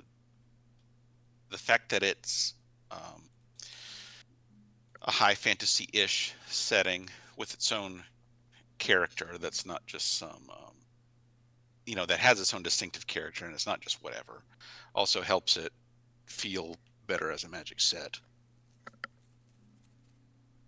Yeah, this is more like Magic adjacent than, say, Spider-Man. Yeah, or even I just the through the Omen Paths treatment of Spider-Man is, I don't like that either. It's just not good. I So, wanted to like it, but then I went to go do a draft of it, and they force you into the draft 2 cards at a time format, which I hate. So I didn't love the card. I like the card design. I did not like the reskins. And then my favorite way to play limited, I don't know why it won't just let me do a pick one at a time format. it's because that set was like they tried to specifically design it around the pick 2. I guess, but it just like I was like, you had one job and you couldn't even do that. Couldn't even do that, So right? couldn't even do that. So I'm not trying to be a hater, but honestly, I know we're tired of the never ending previews for maybe like 2 weeks, and I haven't hardly used any of those cards in any of my decks. Since after like 2 weeks, I'm like, okay, when's Avatar coming out?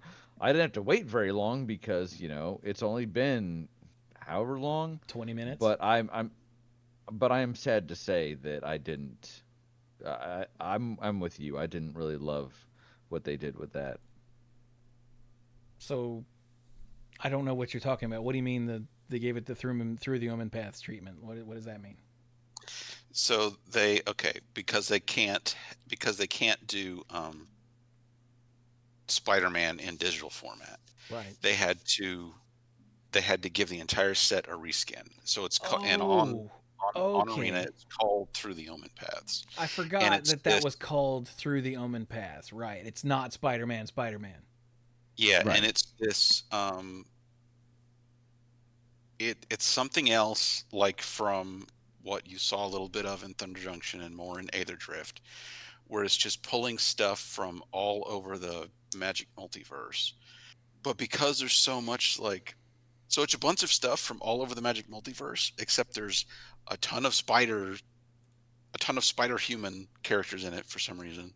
Yeah. Yeah. And it feels even more generic. So it barely even feels like Magic connected settings, even though there are things that are try to make specific connections to other Magic settings. But yeah, it's just, you could tell that because they had to do 2 separate art and names and flavor text cycles for this set, that they just really pulled focus from each other in terms of how much work and care they could put into both sides. Yeah, that is a thing I noticed during the because you remember when we were doing the preview episodes, I had both of them up for all of the viewers, and it really just seemed generic. Yeah. Yeah. Like they went to a fantasy name generator and just hit output a bunch of times. Oh, the names are horrid. Yeah. Anyway, enough about Through the Omen Paths. That sucks, because Avatar is actually pretty cool. Yeah. And it's it will actually be on. It's not getting a weird thing, right? Like Avatar doesn't have its own digital card game. No, it will actually be on Magic Arena. Okay, so in I think next Tuesday. So yay. Nice. Yeah, I completely forgot that it was called Through the Omen Paths. I was thinking that when you said that, it was like the weird. It was a small set, and then oh wait, no, it's a large. We added cards, which I think they did with Spider-Man anyway. Mm-hmm. So I thought that's what you were talking about. Like, oh wait, no, the weird new art thing. Right. Because I don't play Arena, in case you can't tell, so it did not stick.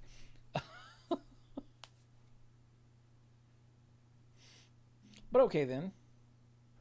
Well, shall we do some final thoughts and then bounce, as the kids say? Yeah. Do the kids say that? I don't talk to the kids. I think so. Okay, go. So for Okay, Mike, go.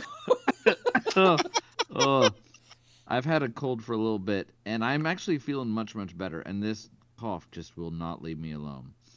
But my final thought, work's been kind of crazy, but I'm kind of reaching an equilibrium. And there's just a couple. It's weird to say this, but it's mid-November. It is. Don't have too many weeks of court left for the year, so I'm trying to push through and make sure that I'm getting as much stuff taken care of as I can. And I think Sam and I will definitely try to do a pre-release this weekend if we can. She's got soccer playoffs, but if we can work around that, we'll get it done. I will say as a follow-up to last week was it just chatting, right? Yep. Because we didn't have Mike. That I did go to a Lorcana event for Whispers in the Well and had an awesome time. So, yes. Oh, word. But yeah, if Sam and I make it to an Avatar pre-release, we'll report back next week with how we did and what was fun and what was terrible. I will not play Aang unless I pull him. Wait, that feels... I was going to say with the right support, but I think step one is, in fact, getting the Aang. So, I'm just going to say I'm done now. Mike, go ahead. Mike, wait. What? Did you know that everybody right now can go to patreon.com/themanapool to help support what we do here? I did know that. In fact, I am a regular supporter of the show. Really? Yeah. But you're on the show. That's weird. I know. I just love it so much. Huh. Well, you can get the odds and ends, which is the behind-the-scenes nonsense that we record before and after each show. You can get shows early. Ow, I could pop my fingers and the middle one popped really wrong. That's not part of the Patreon, though. That's just a common occurrence, sadly. Or you can get the sponsorship shout-out if you're a mythic lifeguard. We call them lifeguards. You want to be a lifeguard? You should be a lifeguard. You don't even have to know how to swim to be a lifeguard. In this context only. So let me thank our mythic lifeguards in, I don't know, this order. Violet Moon, Al. That's A-L, Al. For Brian. Team Hellas Haryu, Scuzzo, Michael, I know that guy, Andrew Odie, Jason Kaus, Casey, Jake Jansons, Jason Doan, Kim Ho, and ALK Alters. Yay. Thank you all so very much, and all of you who supported every tier, and everybody who's subscribed to the Twitch channel, and everyone who just listens. We appreciate you. Feel free to throw us some comments or something. Interact with us. Join the Discord. Follow me on BlueSky. Instagram. That's pretty much the main ones. Join the Discord, though. We have fun there. All right, so Mike, what were you saying before I stopped you? I don't know. I don't think I had started to say anything yet. You didn't. No. But it's final thoughts time, right? Yep. Yeah.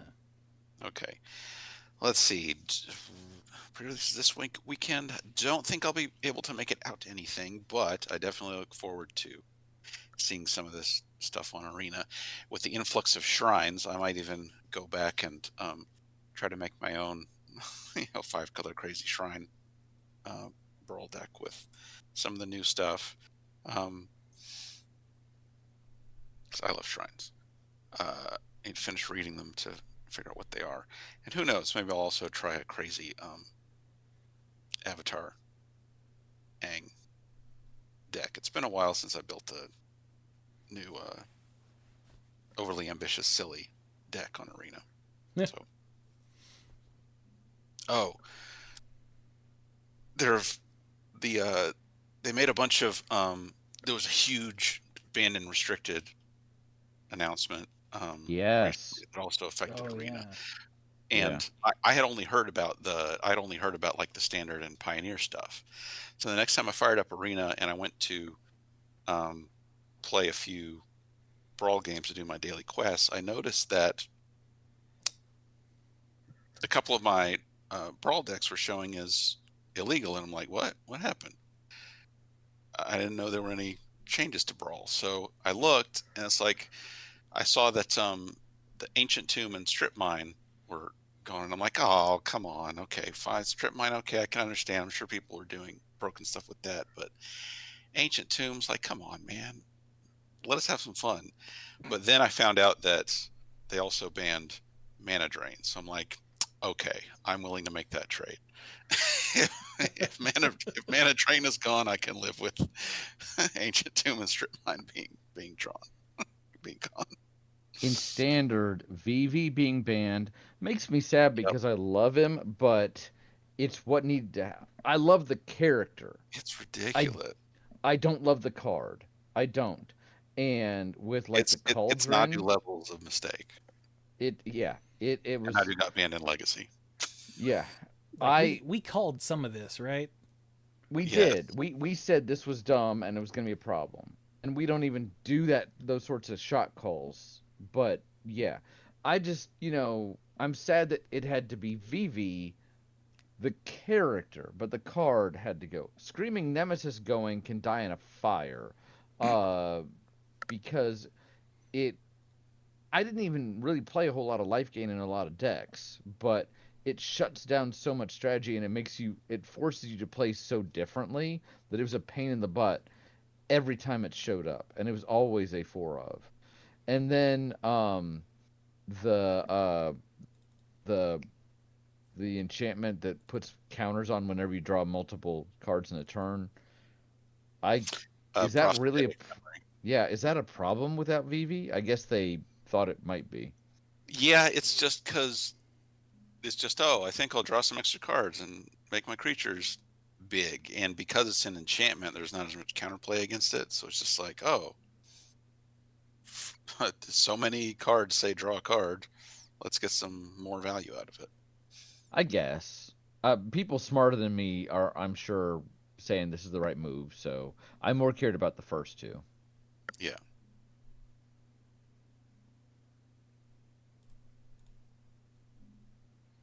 But yeah, really happy about Mana Drain. Like so often it's like 2 mana you lose. It's like something that says you lose should cost way more than 2 mana. It's like, I'm sorry. One would think, right? So Yeah.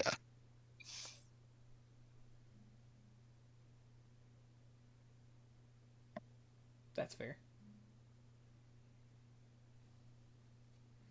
And apparently they gutted a legacy or a reanimator deck of some sort.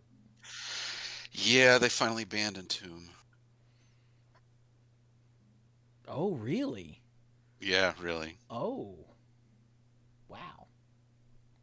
Yeah, I mean, even though it's an integral part of the Legacy Reanimator deck, I mean, the thing is just that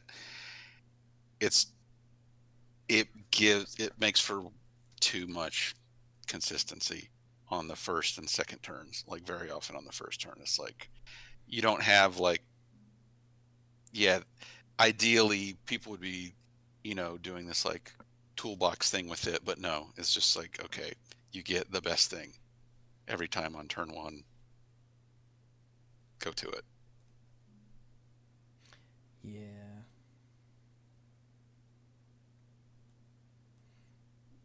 Yeah, I just saw Zach posted about that on Facebook, and I was like, oh, I got to remember to go look up what happened. And then I never looked up what happened, and it just popped into my head just now. Well, damn. Yeah, it's sad to see something like that had been part of the format for such a long time go, but I mean, I get it.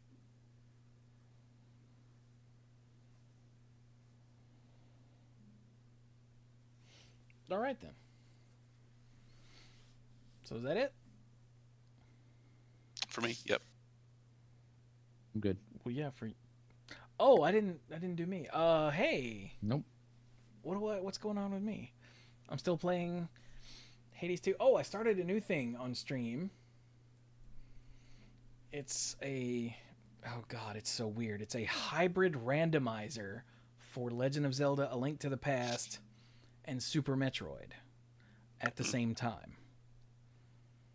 It randomizes stuff from both games across both games. So you could open a chest in Zelda and get super missiles for Metroid, and then you find a Chozo statue in Metroid and it's 3 bombs. Yay. That's happened more times than I would like to admit. And it's a trip because it gets to the point, and it gives you doorways to go back and forth between the two games in set locations. So it is really a trip because every chest or item or anything that you can think of is like, oh, like what is it? Oh, it's arrows. Piss. You know. What did I find? 50 rupees. You know. But you still get that anticipation of, oh, this is gonna be good, and then it's usually not. But sometimes it's really good, and it'll open up like a whole new location for you. You know, like I got the gravity suit way before I got the Varia suit, so I can't go to Norfair and hang out in the fire or I die. But I can go to Meridia and jump around in the underwater place like it's nothing. So it's very trippy. And also I've changed my sprites for each game. The list of sprites you can pick when you create the randomizer is just insane. I went with Cuphead for Metroid and Zagreus from the first Hades for Link. Because they are 2 of my favoriteest games ever. So let's go ahead and put them in this hybridization of one of my other favoriteest games ever and Super Metroid. I like Super Metroid. I don't love Super Metroid like so many others do. Mm-hmm. But yeah, it's cool. I've done 2 streams of it. The second stream, like when I got done, I was frustrated, so it felt like I just did, a 3.5 hour stream of nothing. But I did beat my first Metroid boss and find a bunch of stuff. I just didn't find anything big that helped me unlock any more locations. I did grab a tracker that has a map on it that shows you, what's available once you get stuff, because I've done everything I can from memory and I got nothing anymore. So next time I fire it up, I'll enable the tracker and mark off a bunch of stuff and see what's still there that I can get to that I've missed. Because there's going to be a chest or an item in Metroid with a hammer or a lantern. Because in A Link to the Past, you start with the lantern. Like you leave Link's house, you've got the lantern. Yep. You don't have the lantern to begin with. So I keep going into rooms and it's just black. And I'm like, did my emulator crash? And no, I don't have a lantern. What was that? Nexus Aquarian is following. Well, thank you. I hope you're not a bot. I've been having a bot issues lately. But yeah, that's what I've been streaming lately. That and more Hades 2.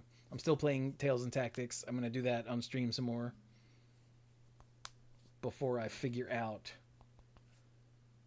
what else to stream. But you should come hang out. I stream most weeknights and sometimes during the day. So you should come hang out, chat with me, see what I'm streaming. Give me some pointers for the Link to the Past Super Metroid Randomizer, because good God. But anyway, with that, I guess we'll be done with episode 738 and our 18-year, I can't believe that, anniversary. Is it for real? Is it 18 years? It can't be 18 years. It has been. Oh yeah, Yeah. we started in 07. That is 18 years. Oh my God.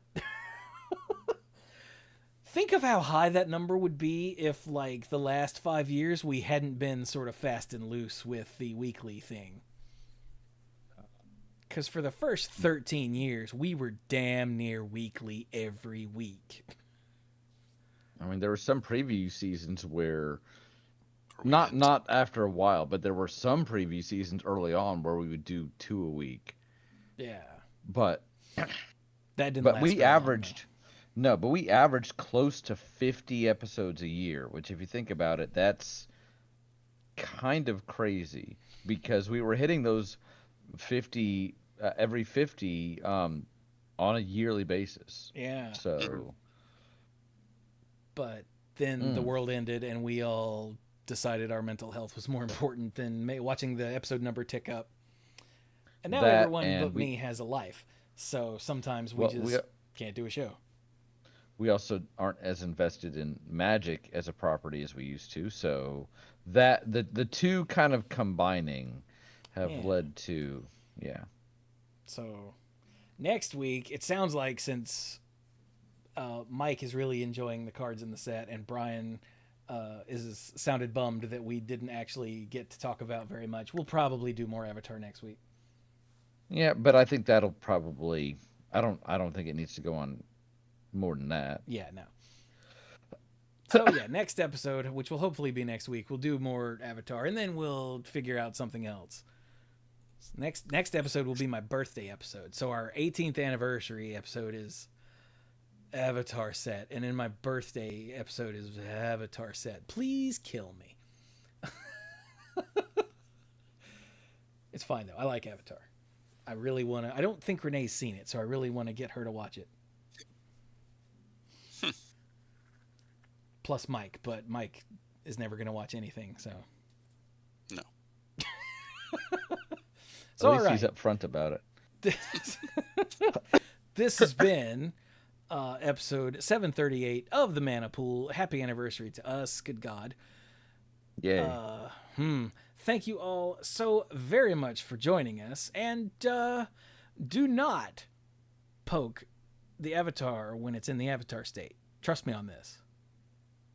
Trust me on this.